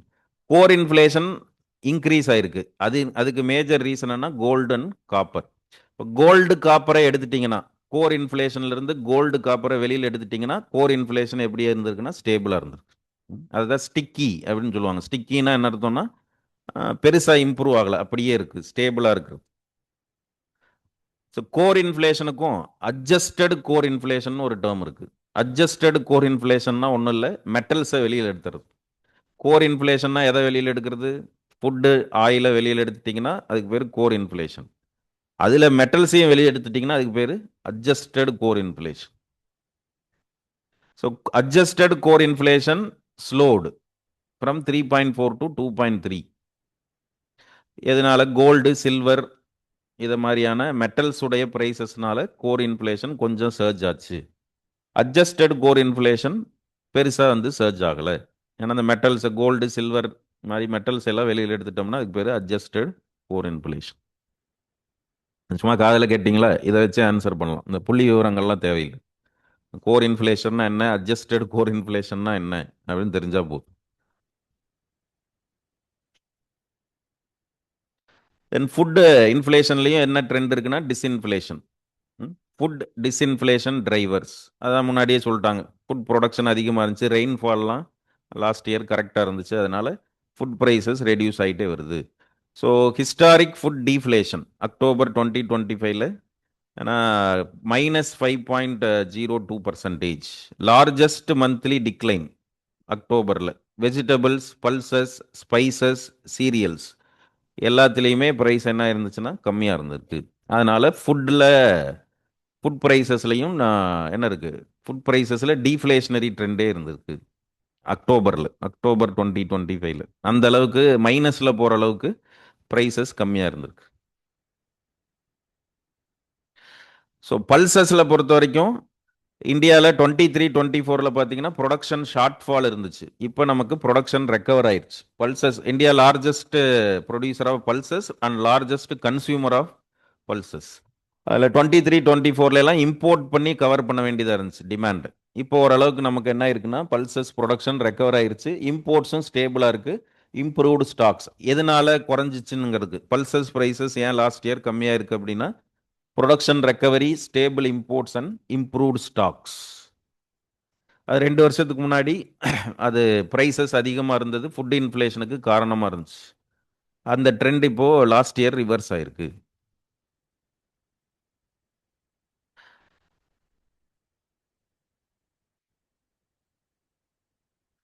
ஸோ அதனால தான் இந்தியாவுக்கு நல்ல ரேங்க்ஸும் கொடுத்தாங்க. SNP, standard and Poor's last year இந்தியாவுடைய இன்ஃப்ளேஷனரி மேனேஜ்மெண்ட், அதாவது இந்த 2016 நம்ம என்ன பண்ணிட்டு இருக்கோம்னா இன்ஃப்ளேஷன் டார்கெட்டிங் அப்படிங்கிற கான்செப்டை இன்ட்ரடியூஸ் பண்ணி எம்பிசி மானிட்டரி பாலிசி கமிட்டி என்ன பண்ணுறாங்கன்னு பார்க்குறோம். 2 months ஒன்ஸ் மானிட்டரி பாலிசி டிசிஷன்ஸை கவனிச்சிட்டே வராங்களா.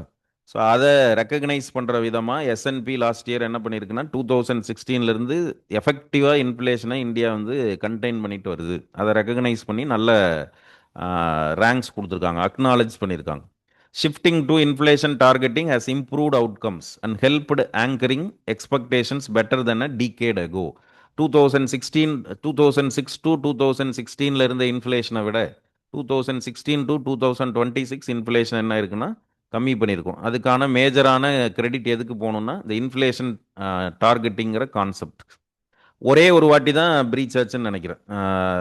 இந்த 6% ஒரே ஒரு வாட்டியாக என்னவோ தான் ப்ரீச் ஆச்சு. மற்றபடி மோஸ்ட் ஆஃப் த டைம்ஸ் வந்து அந்த மேக்ஸிமம் ரேஞ்சான 6% இன்ஃப்ளேஷன் ப்ரீச் பண்ணலை. ஸோ அக்ரிகல்ச்சரல் ஆக்டிவிட்டி அப்படிங்கிறப்போ financial year 26 agricultural outlook supports low inflation. Already சொன்னது தான். பல்சஸ், ஃபுட் ஐட்டம்ஸ் உடைய சப்ளை எல்லாம் சஃபிஷியண்ட்டாக இருந்ததுனால தான் இன்ஃப்ளேஷன் கம்மியாக இருந்துச்சு. Record production last year, cereals, pulses, oil seeds இது எல்லாமே இந்தியா நிறைய ப்ரொடியூஸ் பண்ணியிருக்கு. சீரியல்ஸை பொறுத்த வரைக்கும், சீரியல்ஸ்னால் ரைஸ், வீட், 3,320 lakh tons. பல்சஸை பொறுத்த வரைக்கும் 257 lakh tons. ஆயில் சீட்ஸை பொறுத்த வரைக்கும் strong rise 430 lakh tons. Soybean, groundnut, rapeseed, mustard இது மாதிரியெல்லாம். ரெயின்ஃபால் பார்த்தீங்கன்னா மோஸ்ட் ஆஃப் த ஸ்டேட்ஸில் நார்மல் அண்ட் எக்ஸீடு, எங்கேயும் ஷார்ட்டேஜ் இல்லை. லாஸ்ட் இயர் வந்து பெரிய அளவுக்கு மழை வந்து நமக்கு நெகட்டிவாக கான்ட்ரிபியூட் பண்ணலை.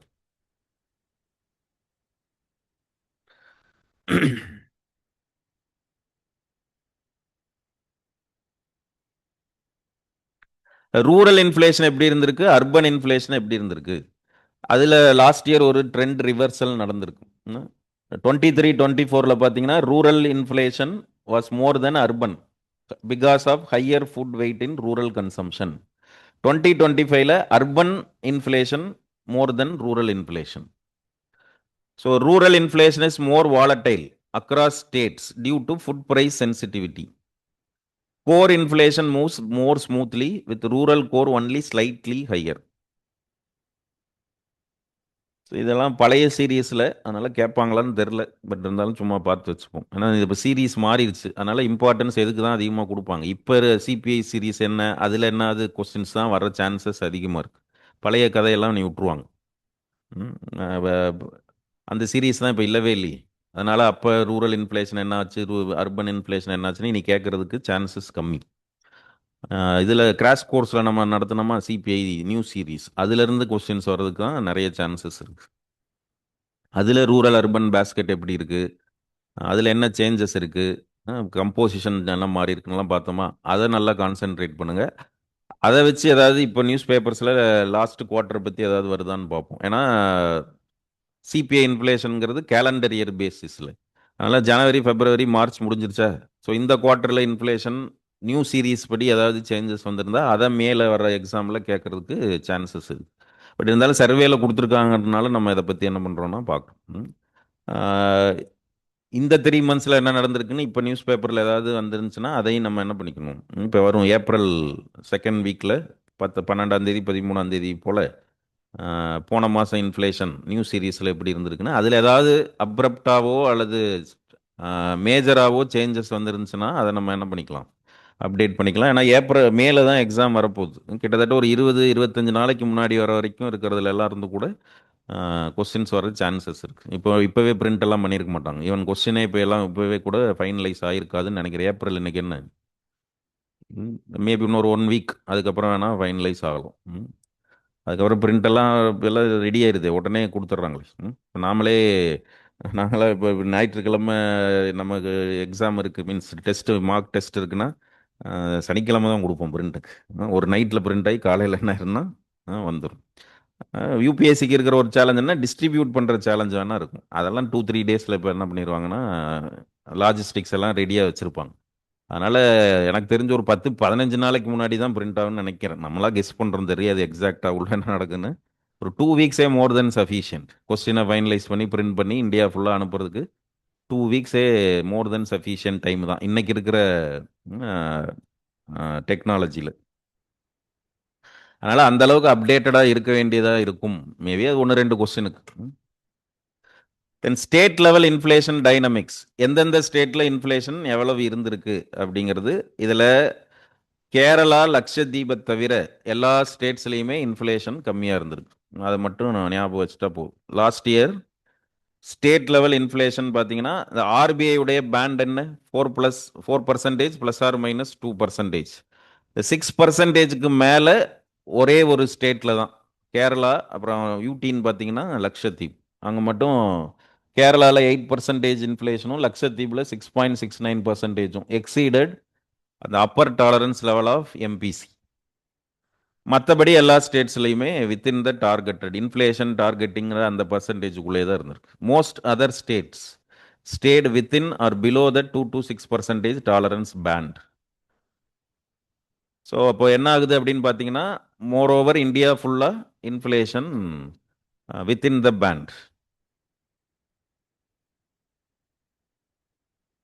ஸோ அதான் ஸ்டேட் லெவல் இதில் நம்ம பார்க்குறது.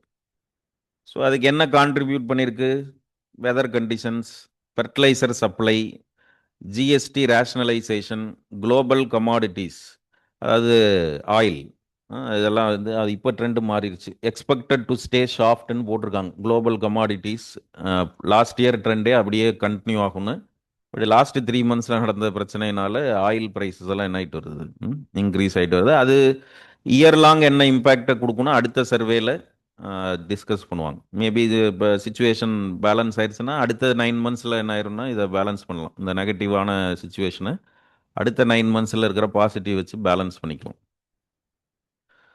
ஸோ இன்ஃப்ளேஷனுக்கான ரிஸ்க் என்ன இருக்குன்னு சர்வேல டிஸ்கஸ் பண்ணுறாங்க. இன்ஃப்ளேஷன் லாஸ்ட் இயர் வந்து நம்ம டேம் பண்ணியிருக்கிறோம், ஆங்கரிங்கில் இருக்குது. பட் அது மறுபடியும் இன்க்ரீஸ் ஆகிறதுக்கான சான்சஸ்னா currency depreciation can cause imported inflation though global commodity prices expected to stays soft geopolitical disruptions அதுதான் இப்போ நடந்துட்டு இருக்கு.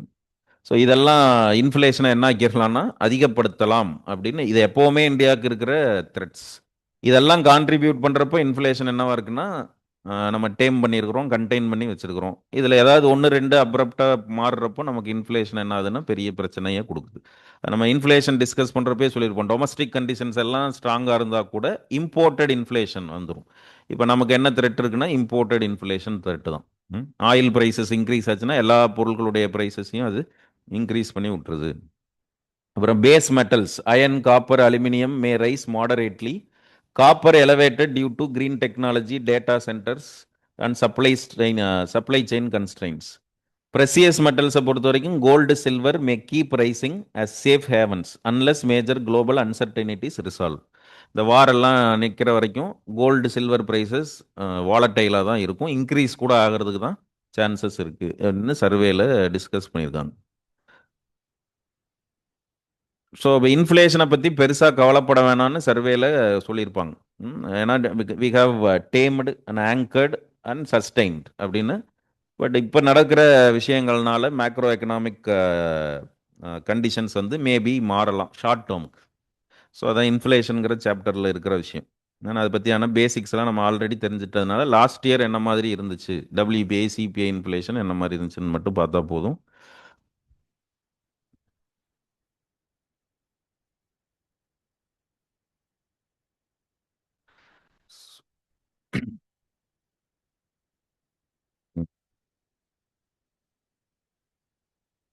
என்னப்பா?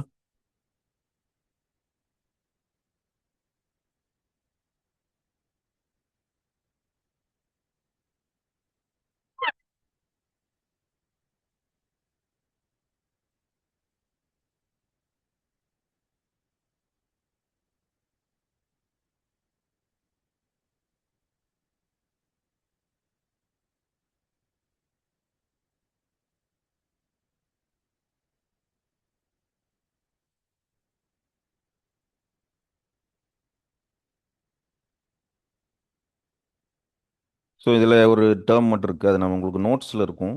நேற்று நம்ம நோட்ஸ் போட்டோம்ல அதில்.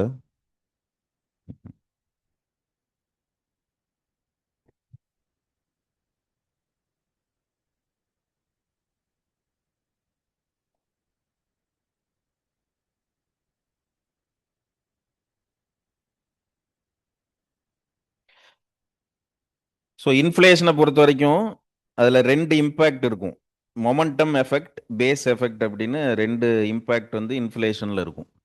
ஸோ மொமெண்டம் எஃபெக்ட் அப்புறம் பேஸ் எஃபெக்ட் அப்படின்னா current year month to month price சேஞ்சஸை மொமெண்டம் எஃபெக்ட்டுமாங்க. அதாவது இப்போ நவம்பரோட டிசம்பரில் இருக்கிற இன்ஃப்ளேஷனை கம்பேர் பண்ணி இன்ஃப்ளேஷன் அதிகமாயிருச்சு கம்மியாயிருச்சுன்னு சொன்னோம்னா அதுக்கு பேர் மொமெண்டம் எஃபெக்ட். போன வருஷத்து நவம்பரில் இந்த வருஷம் நவம்பர் எப்படி இருந்துச்சுன்னு கம்பேர் பண்ணோம்னா அதுக்கு பேர் base effect. So year on year கம்பேரிசனுக்கு பேர் base effect, month on month கம்பேரிசனுக்கு பேர் மொமெண்டம் எஃபெக்ட்.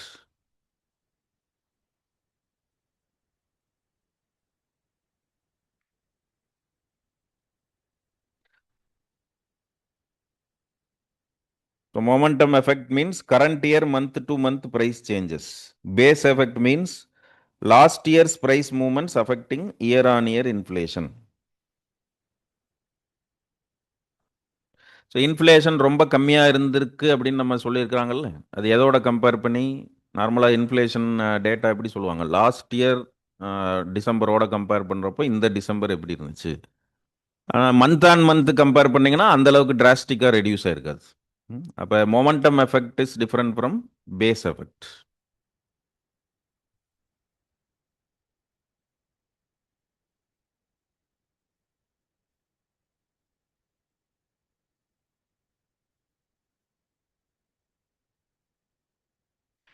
ஸோ அடுத்த சாப்டர் பார்த்தீங்கன்னா அக்ரிகல்ச்சர் அண்ட் ஃபுட் மேனேஜ்மெண்ட் அப்படிங்கிறது. இதுவும் மெயின்ஸ் பெர்ஸ்பெக்டிவ்ல இதில் நிறைய கண்டென்ட் இருக்குது.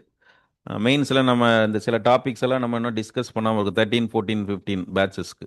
அது முடித்த பிறகு உங்களுக்கு புரியும். ஸோ இதில் இருக்கிற நிறைய கண்டென்ட் மெயின்ஸுக்கு தான். ப்ரிலிம்ஸ் பெர்ஸ்பெக்டிவில் ஸ்கீம்ஸ் தான். இதில் ஏதாவது ஸ்கீம்ஸ் வந்தால் அந்த ஸ்கீம்ஸை பற்றியெல்லாம் நீங்கள் பாருங்கள். எப்பவும் போல் ஸ்கீமுடைய அப்ஜெக்டிவ் என்ன, டார்கெட் குரூப் யார், யார் இம்ப்ளிமெண்ட் பண்ணுறாங்க, இந்த ஆஸ்பெக்டில் சில மேஜர் ஸ்கீம்ஸை பற்றி ப்ரிலிம்ஸில் கேட்க சான்சஸ் இருக்குது. அதனால் இந்த சாப்டர்லையும் மெயின்ஸுக்கான கண்டென்ட் தான் அதிகம் ப்ரிலிம்ஸுக்கான கண்டென்ட்டை விட.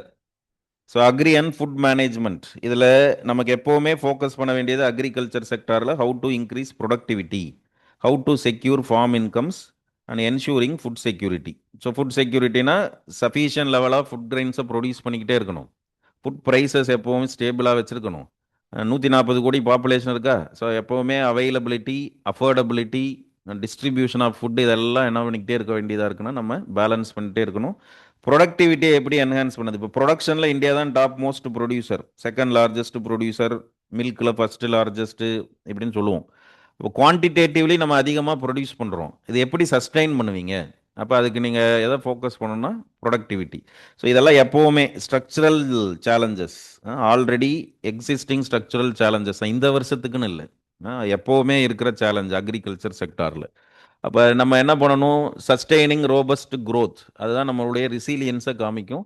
இப்போ ரூரல் எக்கனாமியை டெவலப் பண்ணோம்னா we need to support livelihoods of farmers. அப்போ ஃபார்ம் இன்கம்மை எப்படி செக்யூர் பண்ணுறது? Ensuring availability, accessibility, affordability of food grains, அதுதான் ஃபுட் செக்யூரிட்டி அப்படின்னு சொல்லுவோம். ஸோ இப்போ இது எல்லாமே எப்படி ஃபோக்கஸ் பண்ணுறது, அதில் என்ன சேலஞ்சஸ் இருக்குன்னு தான் இந்த சாப்டர் வந்து டிஸ்கஸ் பண்ணும்.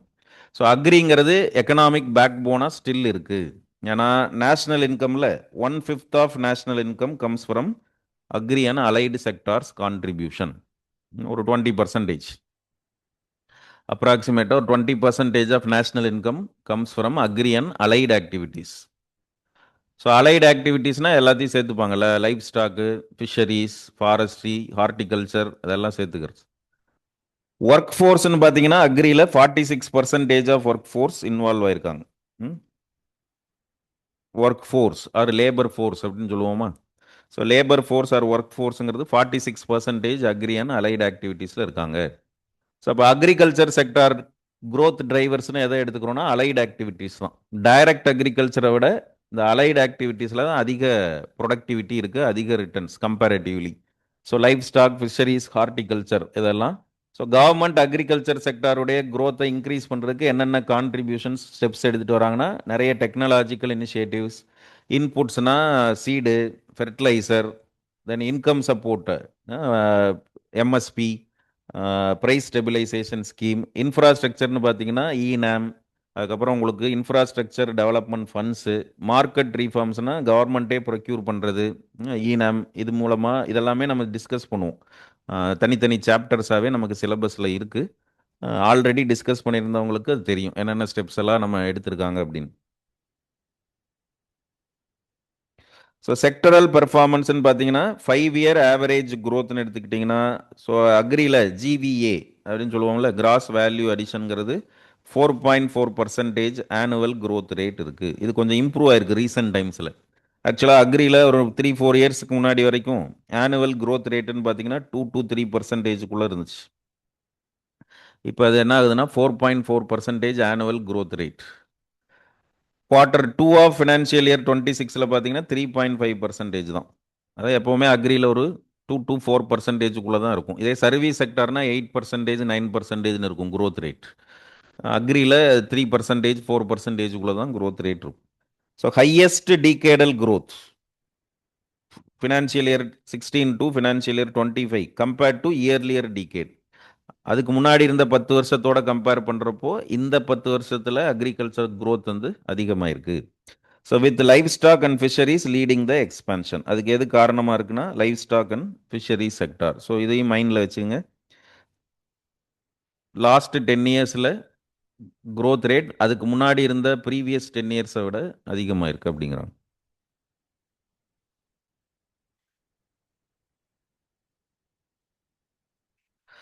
ஸோ அதுக்கு ரீசன் இன்ஃப்ளேஷனில் டிஸ்கஸ் பண்ண மாதிரியே தான். Record production, food grains 3,500 lakh metric tons. எவ்வளோ இன்க்ரீஸ் ஆயிருக்குன்னா 250 lakh metric tons year on year increase ஆகுது. Major food grains, pulses, cereals இதெல்லாம் பார்த்தோமா. அது மாதிரி ஹார்டிகல்ச்சரை பொறுத்த வரைக்கும் 33% of agri GVA comes from horticulture. இதில் முக்கியமான ட்ரெண்ட் என்னன்னா, டைரக்ட் அக்ரிகல்ச்சர் இருக்குல்ல, அதை விட ஹார்டிகல்ச்சருடைய கான்ட்ரிபியூஷன் அதிகமாக இருக்கு. Exceeded food grains production. Food கிரெயின்ஸ்னா ரைஸ், வீட் இந்த மாதிரியான மேஜர் சீரியல்ஸ், அதில் இருக்கிற ப்ரொடக்ஷனை விட ஹார்டிகல்ச்சருடைய ப்ரொடக்ஷன் என்ன இருக்குன்னா அதிகமாக இருக்கு. ஸோ இது மாதிரியெல்லாம் கேட்க சான்சஸ் இருக்கு. ஏன்னா இதை நம்ம தெரிஞ்சிருந்தா தான் ஆன்சர் பண்ண முடியும் அப்படிங்கிற மாதிரியான விஷயம். So rice, wheat, maize, coarse cereals இதில் எல்லாமே இந்தியாவுடைய ப்ரொடக்ஷனை நம்ம என்ஹான்ஸ் பண்ணிட்டு வரோம். So horticulture production has exceeded food grains production. அதுதான் அந்த statement second.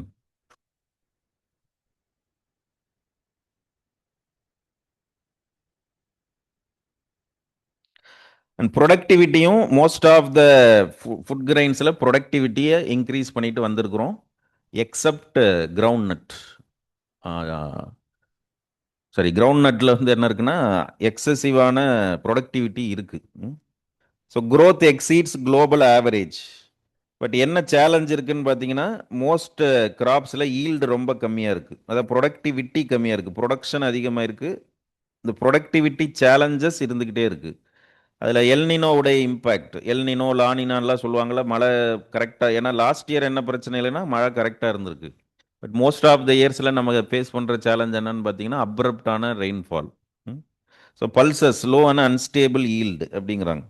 So yield differences across major crops. இந்த கிராஃபை பாருங்க. ஸோ இதில் என்ன சொல்கிறாங்கன்னா, ஈல்டு டிஃபரன்சஸ் எப்படி இருக்குது அப்படின்னு. இப்போ இதில் டோட்டல் சீரியல்ஸ் உடைய ஈல்டு பார்த்தீங்கன்னா இன்க்ரீஸ் ஆயிருக்கு எல்லாத்துலேயும். எதில் மட்டும் குறைஞ்சிருக்குன்னு பார்த்தீங்கன்னா கிரவுண்ட் நட்டில் லைட்டாக குறைஞ்சிருக்கு. அதுதான் அங்கே சொல்ல வரோம்.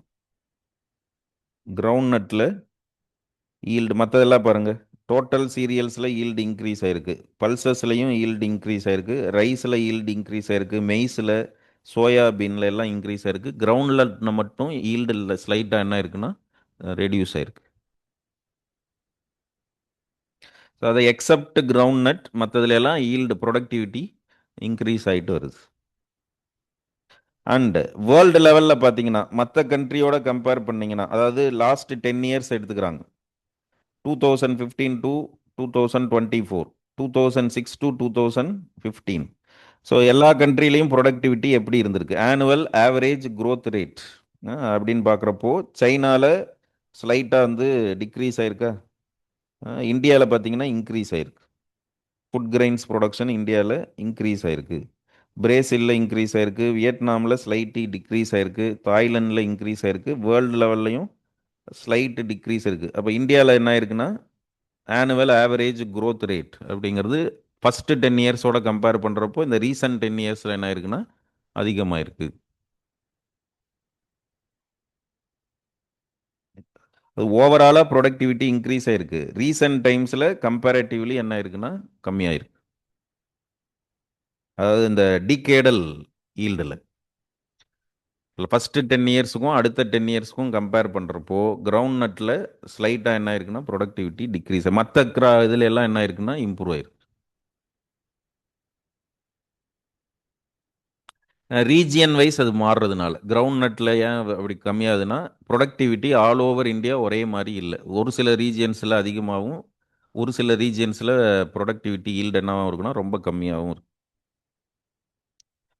ஸோ ஸ்டேட் லெவல் என்னென்ன ஸ்கீம்ஸ் எல்லாம் கொண்டு வந்திருக்காங்கிறது இதெல்லாம் பெரிய ஸ்கீம்ஸ் கிடையாது. ப்ரிலிம்ஸ் பெர்ஸ்பெக்டிவில் இந்த சின்ன சின்ன ஸ்கீம்ஸை பற்றியெல்லாம் கேட்க மாட்டாங்க. இது மெயின்ஸுக்கு நம்ம இ டெக்னாலஜி இந்த எய்ட் ஆஃப் ஃபார்மர்ஸ்னு இருக்கா, அதுக்காக இதை கொடுத்துருக்குறோம். அதை மெயின்ஸ் நம்ம படிக்கிறப்ப திருப்பி இதை பற்றி பார்த்துப்போம். என்னென்ன சர்வேல கொடுத்துருக்கிற இ டெக்னாலஜி இனிஷியேட்டிவ்ஸ் ரீசெண்ட் டைம்ஸில் என்னெல்லாம் ஃபார்மர்ஸுடைய ஃபார்ம் இன்கம்மை இன்க்ரீஸ் பண்ணுறதுக்கு, பெஸ்ட் ரெசிஸ்டன்ஸு, வெதர் ஃபோர்காஸ்டிங், இதெல்லாம் ஹெல்ப் பண்ணுறதுக்கு என்னென்ன மாதிரியான இனிஷியேட்டிவ்ஸ் எல்லாம் எடுத்திருக்காங்க அப்படிங்கிறது. இந்த சின்ன சின்ன இனிஷியேட்டிவ்ஸை வச்சு ப்ரிலிம்ஸில் கொஸ்டின் கேட்க மாட்டாங்க. ஸோ டிரைவர்ஸ் ஆஃப் ப்ரொடக்டிவிட்டி, எதனால எல்லாம் ப்ரொடக்டிவிட்டி இன்க்ரீஸ் ஆகும், அதுக்கான இதுவும் மெயின்ஸ் பெர்ஸ்பெக்டிவில் இருக்கிற பாயிண்ட்ஸ் தான். ப்ரிலிம்ஸில் தேவைப்படாது, விட்ருங்க. பட் இந்த ஸ்கீமை பற்றியெல்லாம் ப்ரிலிம்ஸில் கேட்கலாம். இப்போ இது இருக்கா, national food security and nutrition mission. இப்போ மிஷன்னாலே என்ன இருக்கும், அதில் ஒரு டைம் பவுண்ட் மேனரில் சில அப்ஜெக்டிவ்ஸை அச்சீவ் பண்ணுவாங்க.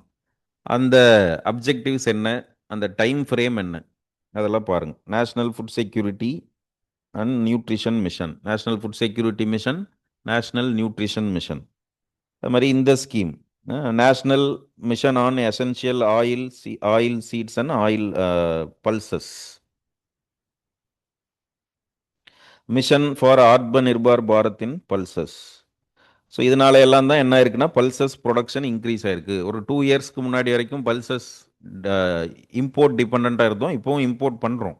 பட் இருந்தாலும் டொமஸ்டிக் ப்ரொடக்ஷனையும் என்ன பண்ணியிருக்காங்க, இன்க்ரீஸ் பண்ணியிருக்காங்க. அதுக்கான ரீசன்ஸ்னால் இந்த ஸ்கீம்ஸ் எல்லாம்: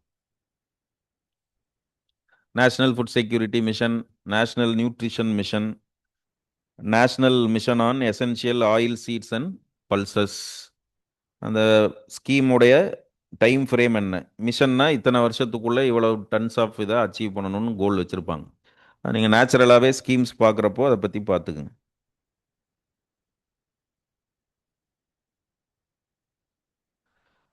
இது மாதிரி இப்போது இன்னொரு விஷயம் அக்ரியில் பார்த்தீங்கன்னா, எத்தனால் பிளெண்டிங்க்கு நம்ம இம்பார்ட்டன்ஸ் கொடுத்துட்ருக்கோமா? ஸோ எத்தனால் பிளெண்டிங்க்கு ஏன் இம்பார்ட்டன்ஸ் கொடுக்குறோம்னா, அதில் நிறைய பெனிஃபிட்ஸ் இருக்குது. நம்ம இப்போ ஃபாசில் ஃபியூவல்ஸில் 30% வரைக்கும் எத்தனாலை மிக்ஸ் பண்ணுறதுனால உங்களுக்கு இம்போர்ட் டிபெண்டன்சி கம்மியாகும். அப்போ ஃபாரெக்ஸ் நிறைய சேவ் ஆகுது, குரூட் ஆயில் டிபெண்டன்சி கம்மியாகுது, ஃபார்மர்ஸ்க்கும் நல்ல பேமெண்ட் இதனால கிடைக்கும். அதனால் அதில் இருக்கிற benefits. So ethanol prices rose faster for maize based feedstocks. அது ஒரு கன்சர்னாக இருக்குது. ஏன்னா மெய்ஸுங்கிறது இதுக்கு பால்ட்ரி செக்டாரில் அது ஒரு ஃபீடாக இருக்குது.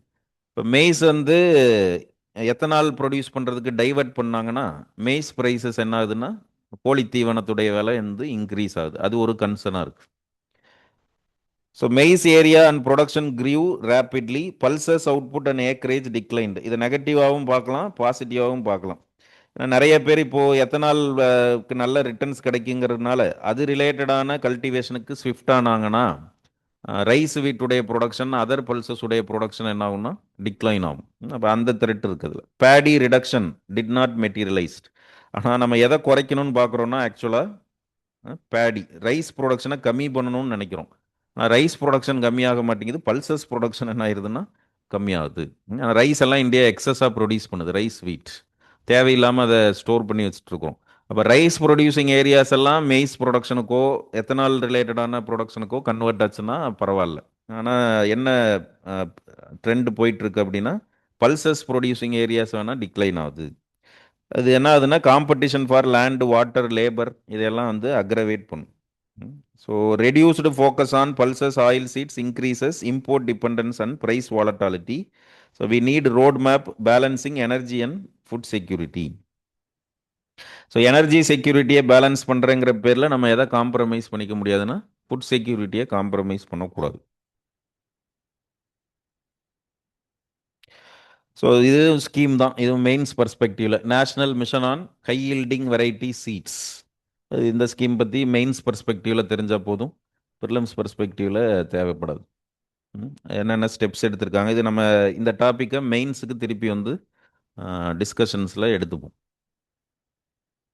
அப்புறம் இந்த ஸ்கீம் பார்த்துங்க, பிரைம் மினிஸ்டர் தன் தானிய கிருஷி யோஜனா. இந்த ஸ்கீமுக்கு கீழே 100 ஆஸ்பிரேஷனல் டிஸ்ட்ரிக்ட்ஸ்னு எடுத்துக்கிறாங்க. இந்த டிஸ்ட்ரிக்ட்ஸ் எல்லாம் வறட்சியான மாவட்டங்கள்.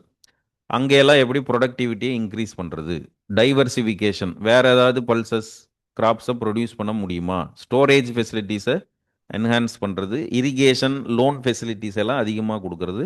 ஸோ வறட்சி மிகுந்த பின்தங்கிய மாவட்டங்கள்னு ஒரு 100 டிஸ்ட்ரிக்ட்ஸை சூஸ் பண்ணி அங்கே ப்ரொடக்டிவிட்டியை என்ஹான்ஸ் பண்ணுறதுக்கான ஒரு இனிஷியேட்டிவ் தான் தன் தானிய கிருஷி யோஜனா. ஸோ இதெல்லாம் மெயின் ப்ரிலிம்ஸ்லையும் கேட்கலாம், மெயின்ஸில் ஆன்சர்ஸ்க்கும் இதை யூஸ் பண்ணலாம்.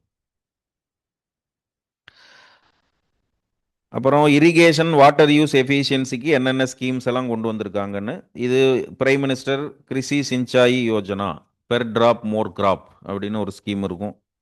ஒரு ப்ரிசிஷன் இரிகேஷன் ஆர் ப்ரிசிஷன் ஃபார்மிங்கை ப்ரமோட் பண்ணுறது. இதெல்லாமே உங்களுக்கு இதில் டிஸ்கஸ் பண்ணுவோம் மெயின்ஸ். இதில் டெக்னாலஜி இந்த எய்ட் ஆஃப் ஃபார்மர்ஸ், அதுக்கப்புறம் water use efficiency, different types of irrigation systems.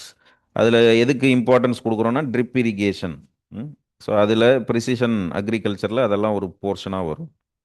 So recharging aquifers, consider treated wastewater reuse, attracting private investments, இதெல்லாமே மெயின்ஸ் பெர்ஸ்பெக்டிவில் இந்த பாயிண்ட்ஸ் எல்லாம் மெயின்ஸ்க்காக எடுத்து போட்டிருக்கிறது. ஸோ அதை பற்றி இப்போ கவலைப்பட தேவையில்லை. கிருஷி சிஞ்சாய் யோஜனானா என்னன்னு பாருங்கள். அதோடைய அப்ஜெக்டிவ் எந்த வருஷம் கொண்டு வந்தாங்க, யாரை ஃபோக்கஸ் பண்ணுறாங்க.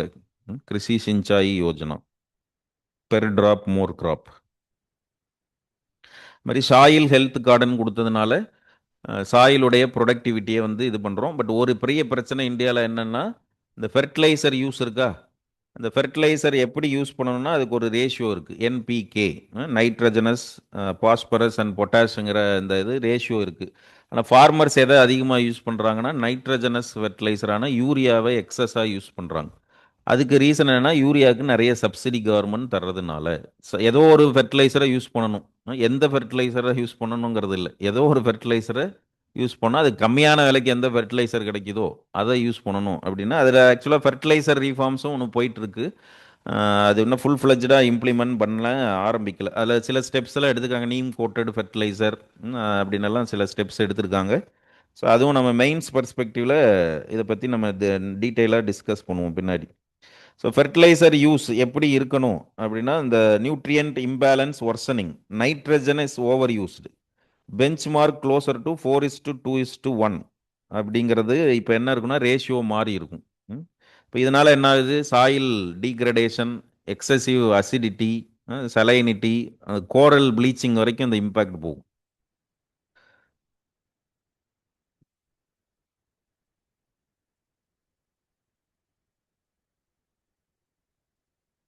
ஸோ இதெல்லாமே மெயின்ஸ் பெர்ஸ்பெக்டிவில் மெக்கனைசேஷன் ஆஃப் அக்ரிகல்ச்சருக்கு என்ன ஸ்டெப்ஸ் எடுத்திருக்காங்க. ட்ரைனிங், டெமான்ஸ்ட்ரேஷன், காமன் ஹையரிங் சென்டர்ஸ்னு இருக்கும், ஒரு கஸ்டம் ஹையரிங் சென்டர்ஸ் அப்படின்னு இருக்கும். இதெல்லாம் மெயின்ஸ் பெர்ஸ்பெக்டிவில் கலெக்டிவ் ஓனர்ஷிப். ஏன்னா ஃபார்மர்ஸ் வந்து இந்த இதெல்லாம் இப்போ டிராக்டர் இதெல்லாம் ஒவ்வொரு ஃபார்மரும் இண்டிவிஜுவலாக வாங்குறாரு அப்படின்னா அதுக்கு காஸ்ட் அதிகமாகும். ஸோ கஸ்டம் ஹையரிங் சென்டர் அப்படின்னா தேவைப்படுறப்ப யூஸ் பண்ணிக்கிட்டு தேவையான எக்யூப்மெண்ட்ஸ் இதெல்லாம் யூஸ் பண்ணிட்டு திருப்பி அதை வாடகைக்கு எடுக்கிறது. ஹையரிங் சென்டர்னால் வாடகைக்கு எடுத்து யூஸ் பண்ணுற மாதிரியான சில இனிஷியேட்டிவ்ஸ் எல்லாம் கவர்மெண்ட் பண்ணி தந்திருக்காங்க. கலெக்டிவ் ஓனர்ஷிப் அப்படிங்கிறது கீழே. ஸோ அந்த லைஃப் ஸ்டாக் அண்ட் ஃபிஷரி செக்டாரை பொறுத்த வரைக்கும் அதுலேயும் நிறைய ஸ்கீம்ஸ் அண்ட் ப்ரோக்ராம்ஸ் தான் வரும். ஃபாடர் அண்ட் ஃபீட் ஷார்ட்டேஜஸை எப்படி ஓவர் கம் பண்ணுறது, இந்த breeding centres for genetic quality, இதெல்லாம் நம்ம மெயின்ஸில் டிஸ்கஸ் பண்ணுவோம். உங்களுக்கு சிலபஸில் கொடுத்துருக்காங்க. எக்கனாமிக்ஸ் ஆஃப் அனிமல் ரியரிங் அப்படிங்கிறது கீழே இதெல்லாம் டிஸ்கஸ் பண்ணுவோம். அப்போ இந்த ஸ்கீம்ஸ் எல்லாம் அதோட அட்டாச் பண்ணிப்போம். இன்ஃப்ராஸ்ட்ரக்சர் டெவலப்மெண்ட்டுக்கும் என்னென்ன ஸ்கீம்ஸ் எடுத்திருக்காங்க அப்படிங்கிறது தான். அது அக்ரி இன்ஃப்ராஸ்ட்ரக்சர் ஃபண்டுன்னு இருக்குது, இநேம், இது மாதிரியான ஸ்கீம்ஸ் எல்லாம், டிஜிட்டல் அக்ரிகல்ச்சர், டெக்னாலஜி இனிஷியேட்டிவ்ஸ், சர்வேல சொல்லியிருக்கிற டெக்னாலஜி இனிஷியேட்டிவ்ஸ் எல்லாம் அப்டேட் பண்ணிக்கலாம்.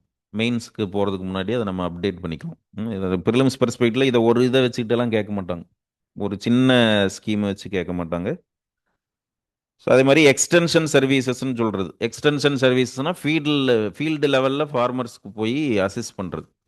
அதுக்கு கிசான் கால் சென்டர்ஸ்னு இருக்குது, டிஜிட்டல் அட்வைசரிஸ் அண்ட் அதர் இனிஷியேட்டிவ்ஸும் எடுத்திருக்காங்க. இதுவும் ப்ரிலிம்ஸ் பெர்ஸ்பெக்டிவில் விட்ருங்க, இது தேவைப்படாது. தென் ப்ரைஸ் அண்ட் இன்கம் சப்போர்ட்டுங்கிறப்போ எம்எஸ்பி என்னென்ன கிராப்ஸுக்கெல்லாம் கொடுக்குறாங்க. பட் அது இன்னும் உங்களுக்கு நடத்தலை. எம்எஸ்பி நடத்தியிருந்தால் தெரியும். எம்எஸ்பி இல்லாட்டி அதை பார்த்துங்க. எம்எஸ்பி எத்தனை கிராப்ஸுக்கு கொடுக்குறாங்க, அதில் எதெல்லாம் கேரிஃப் கிராப்ஸ், எதெல்லாம் ராபி கிராப்ஸ், எதெல்லாம் கமர்ஷியல் கிராப்ஸ் அப்படின்னு பாருங்கள்.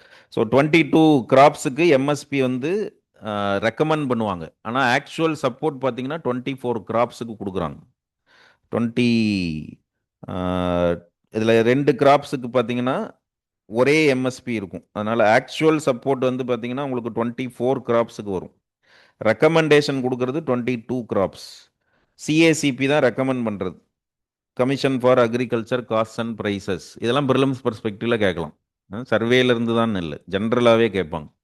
எம்எஸ்பி யார் ரெக்கமெண்ட் பண்ணுறதுனா சிஏசிபி. எம்எஸ்பி யார் டிக்ளேர் பண்ணுறதுனா cabinet committee on economic affairs. Declare பண்ணுறது government, cabinet committee on economic affairs. Recommend பண்ணுறது, பரிந்துரை செய்கிறது, எந்தெந்த கிராப்புக்கு கொடுக்கலான்னு பரிந்துரைக்கிறது வந்து சிஏசிபி. ஸோ சிஏசிபி 22 கிராப்ஸுக்கு ரெக்கமெண்டேஷன் கொடுப்பாங்க. ஆனால் கவர்மெண்ட் சப்போர்ட் பண்ணுறது 24 கிராப்ஸுக்கு. ஆக்சுவலாக சில இடங்கள்ல 25 கிராப்ஸ்னு சொல்லுவாங்க. அதுவும் ரைட்டு. ஏன்னா சுகர் கேனுக்கு கொடுக்கறத எஃப்ஆர்பின்னு சொல்லுவாங்க, ஃபேர் அண்ட் ரெமுனரேட்டிவ் ப்ரைஸஸ்னு. அதை சில பேர் எம்எஸ்பின்னு எடுத்துக்க மாட்டாங்க. FRP is a type of MSP தான். எத்தனை கிராப்ஸுக்கு ப்ரைஸ் சப்போர்ட் தராங்கன்னா 25 கிராப்ஸுக்கு. அதில் ஒன்று எதுனா சுகர் கேன். இந்த சுகர் கேனுக்கு தர எம்எஸ்பியை என்னன்னு சொல்லுவாங்கன்னா எஃப்ஆர்பின்னு சொல்லுவாங்க. ரெக்கமெண்ட் பண்ணுறது 22 கிராப்ஸுக்கு, 24 கிராப்ஸுக்கு ஆனால் கவர்மெண்ட் வந்து சப்போர்ட் தரும். அந்த 2 கிராப் எதுனா, ஆக்சுவலாக இவங்க வந்து சிஏசிபி வந்து பார்த்தீங்கன்னா இதுக்கு கொடுப்பாங்க. கோகனட் இருக்குல்ல, அதை ரெண்டாக பிரிச்சுப்பாங்க. டீஹஸ்கடு கோகனட் ஒன்று இருக்கும், கொப்பரா, கொப்பரை தேங்காய்க்கு ரெக்கமெண்ட் பண்ணுவாங்க. அதே விலையை எதுக்கும் கவர்மெண்ட் தரும்னா டீஹஸ்கடு கோகனட்டுக்கும் தருவாங்க. அதனால நம்பரில் அது ரெண்டாயிருது. இப்போ கொப்பரை தேங்காய் வேற, டீஹஸ்கடு கோகனட் வேற அப்படின்னு ரெண்டாக பிரிஞ்சிரும். அது மாதிரி இது இருக்குது, தொரியான்னு ஒரு சீடு இருக்குது, கடுகு வகை. ரேப் சீடுக்கு தர அதே தான் எதுக்கும் தருவாங்கன்னா இந்த தொரியா அப்படிங்கிறதுக்கும் தருவாங்க. கடுகுல 2-3 வெரைட்டி இருக்கு. அதில் ரெக்கமெண்ட் பண்ணுறது, சிஏசிபி ரெக்கமெண்ட் பண்ணுறது ஒரு வெரைட்டிக்கு, இன்னொரு வெரைட்டிக்கும் அதே எம்எஸ்பி யார் தருவாங்கன்னா கவர்மெண்ட் தருவாங்க. அதனால் ப்ரைஸ் சப்போர்ட் அப்படிங்கிறது 22 மேண்டேட்டட் கிராப்ஸ்னால் ரெக்கமெண்டேஷன் கொடுக்கறது.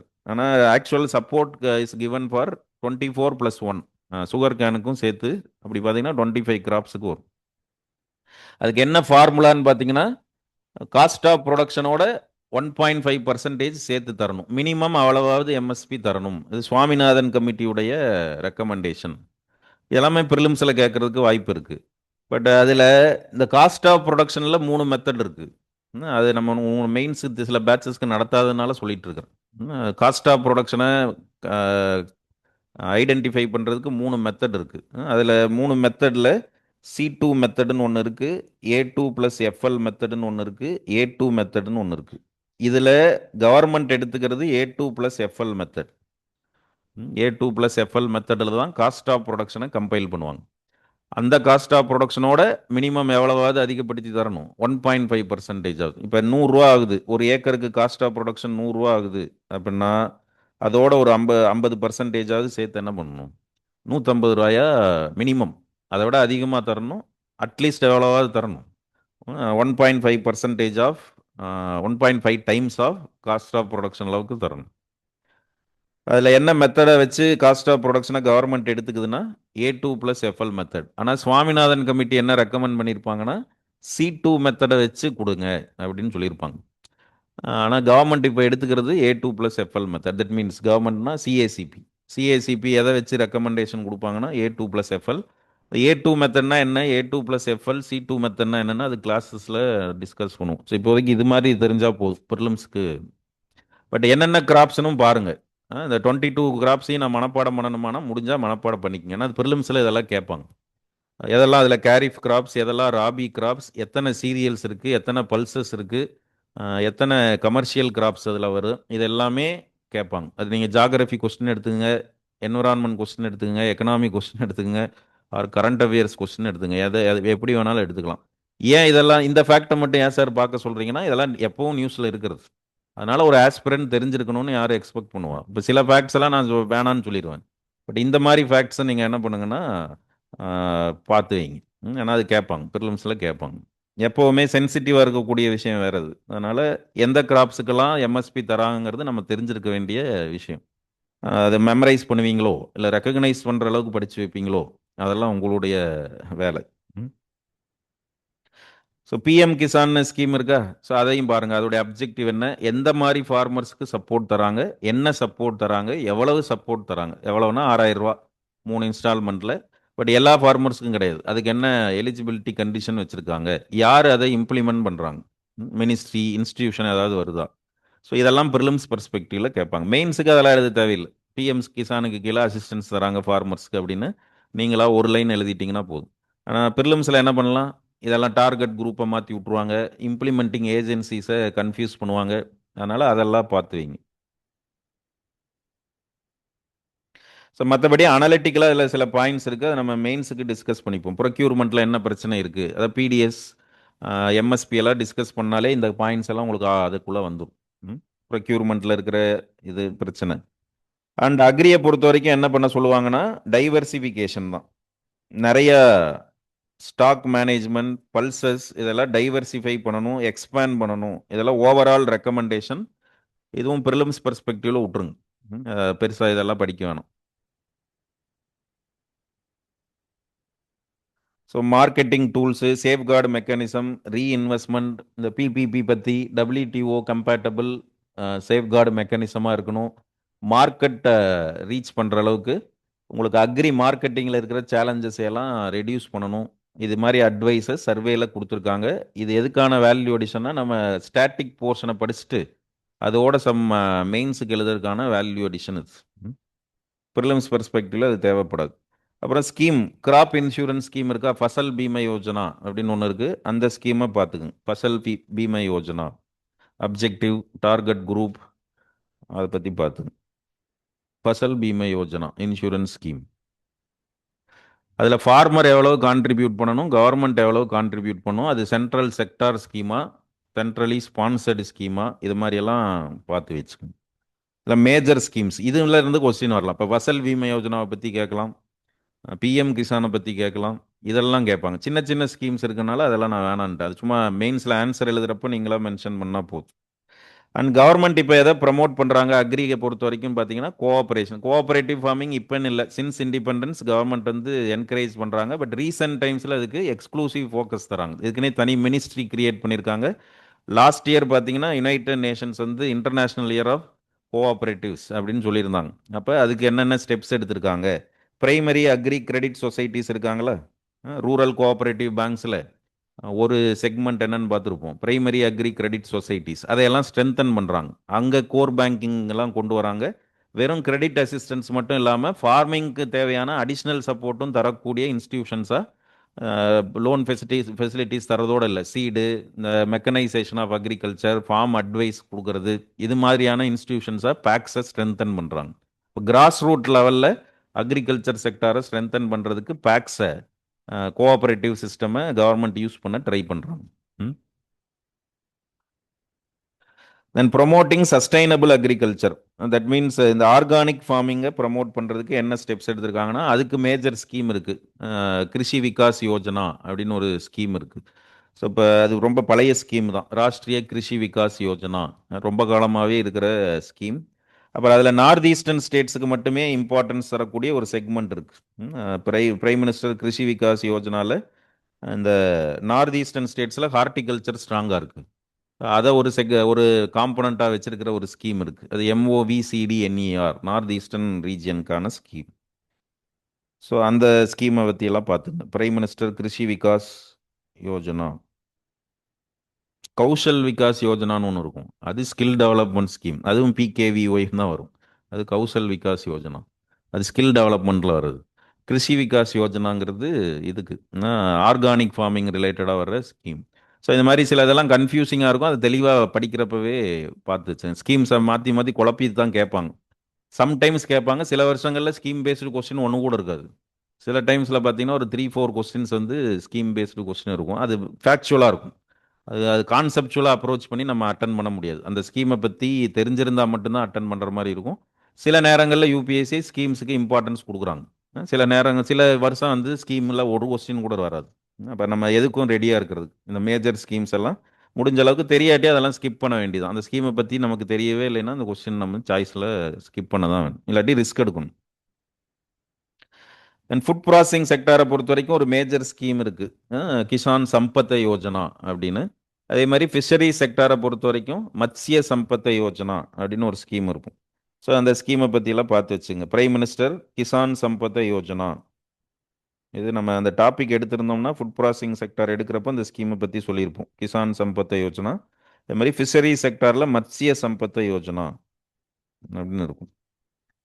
பிரைம் மினிஸ்டர் மத்ஸ்யனா மீன் அர்த்தம், மத்ஸ்ய சம்பத்த யோஜனா அப்படின்னு. அப்புறம் PLIக்கு கீழே ஃபுட் ப்ராசஸிங் செக்டார் வருது. இந்த 14 செக்டார் இருக்கா, அதில் ஒன் ஆஃப் த செக்டார்ஸ் எதுனா ஃபுட் ப்ராசஸிங். ஏன்னா food processing sector one of the sunrise sectors. எக்கச்சக்க பொட்டன்ஷியல் இருக்கிறது. அது மாதிரி prime minister formalisation of micro food processing enterprises அப்படின்னு ஒரு ஸ்கீம் இருக்கு. ஸோ மைக்ரோ லெவலில் ஃபுட் ப்ராசஸிங் இண்டஸ்ட்ரியை ஃபார்ம் கேட்லேயே ப்ரமோட் பண்ணுறது. தனியாக ஃபுட் ப்ராசஸிங் இண்டஸ்ட்ரிங்கிறத டெவலப் பண்ணுறது ஒன்று, ஃபார்மர்ஸையே ப்ராசஸர்ஸாக மாற்றுற ஸ்கீம்னு ஒன்று இருக்குது. Prime minister formalisation of micro food processing enterprises அப்படின்னு இருக்கு. அதுக்கு என்ன கிரெடிட் அசிஸ்டன்ஸ் கொடுப்பாங்க, மார்க்கெட் அசிஸ்டன்ஸ் கொடுப்பாங்கன்னு அதில் காம்பனன்ஸ் வரும். ஸோ ப்ரிலிம்ஸை பொறுத்த வரைக்கும் அக்ரியில் இந்த மேஜர் ஸ்கீம்ஸை பற்றி மட்டும் பார்த்து வச்சுங்க. அப்புறம் எம்எஸ்பி ரிலேட்டடான ஃபேக்ட்ஸ். இப்போ இதெல்லாம் டெக்னாலஜிக்கல் அட்வான்ஸ்மெண்ட்ஸ் என்னென்ன இருக்குது, இதெல்லாம் மெயின்ஸுக்கு தெரிஞ்சால் போதும். இது ப்ரிலிம்ஸ் பெர்ஸ்பெக்டிவில் ரொம்ப கன்ஃபியூஸ் பண்ணிக்க வேண்டாம்.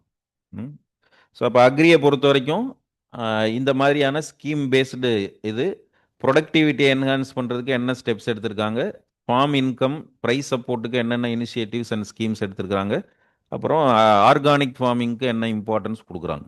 ஸோ இதெல்லாம் லாஸ்ட் இயர் என்னென்ன ஸ்டெப்ஸ் எடுத்திருக்காங்கிறத பற்றியான சாப்டர் இது. அதில் சில கண்டென்ட் வந்து மெயின்ஸ்க்கு ஹெல்ப் பண்ணும். ஒரு சில factual content and scheme based questions தான் ப்ரிலிம்ஸ்க்கு வரும். சரி, மீதி சாப்டர் நாளைக்கு நாளான்னைக்கு கண்டினியூஸாக டிஸ்கஸ் பண்ணிடுவோம். தேங்க்யூ.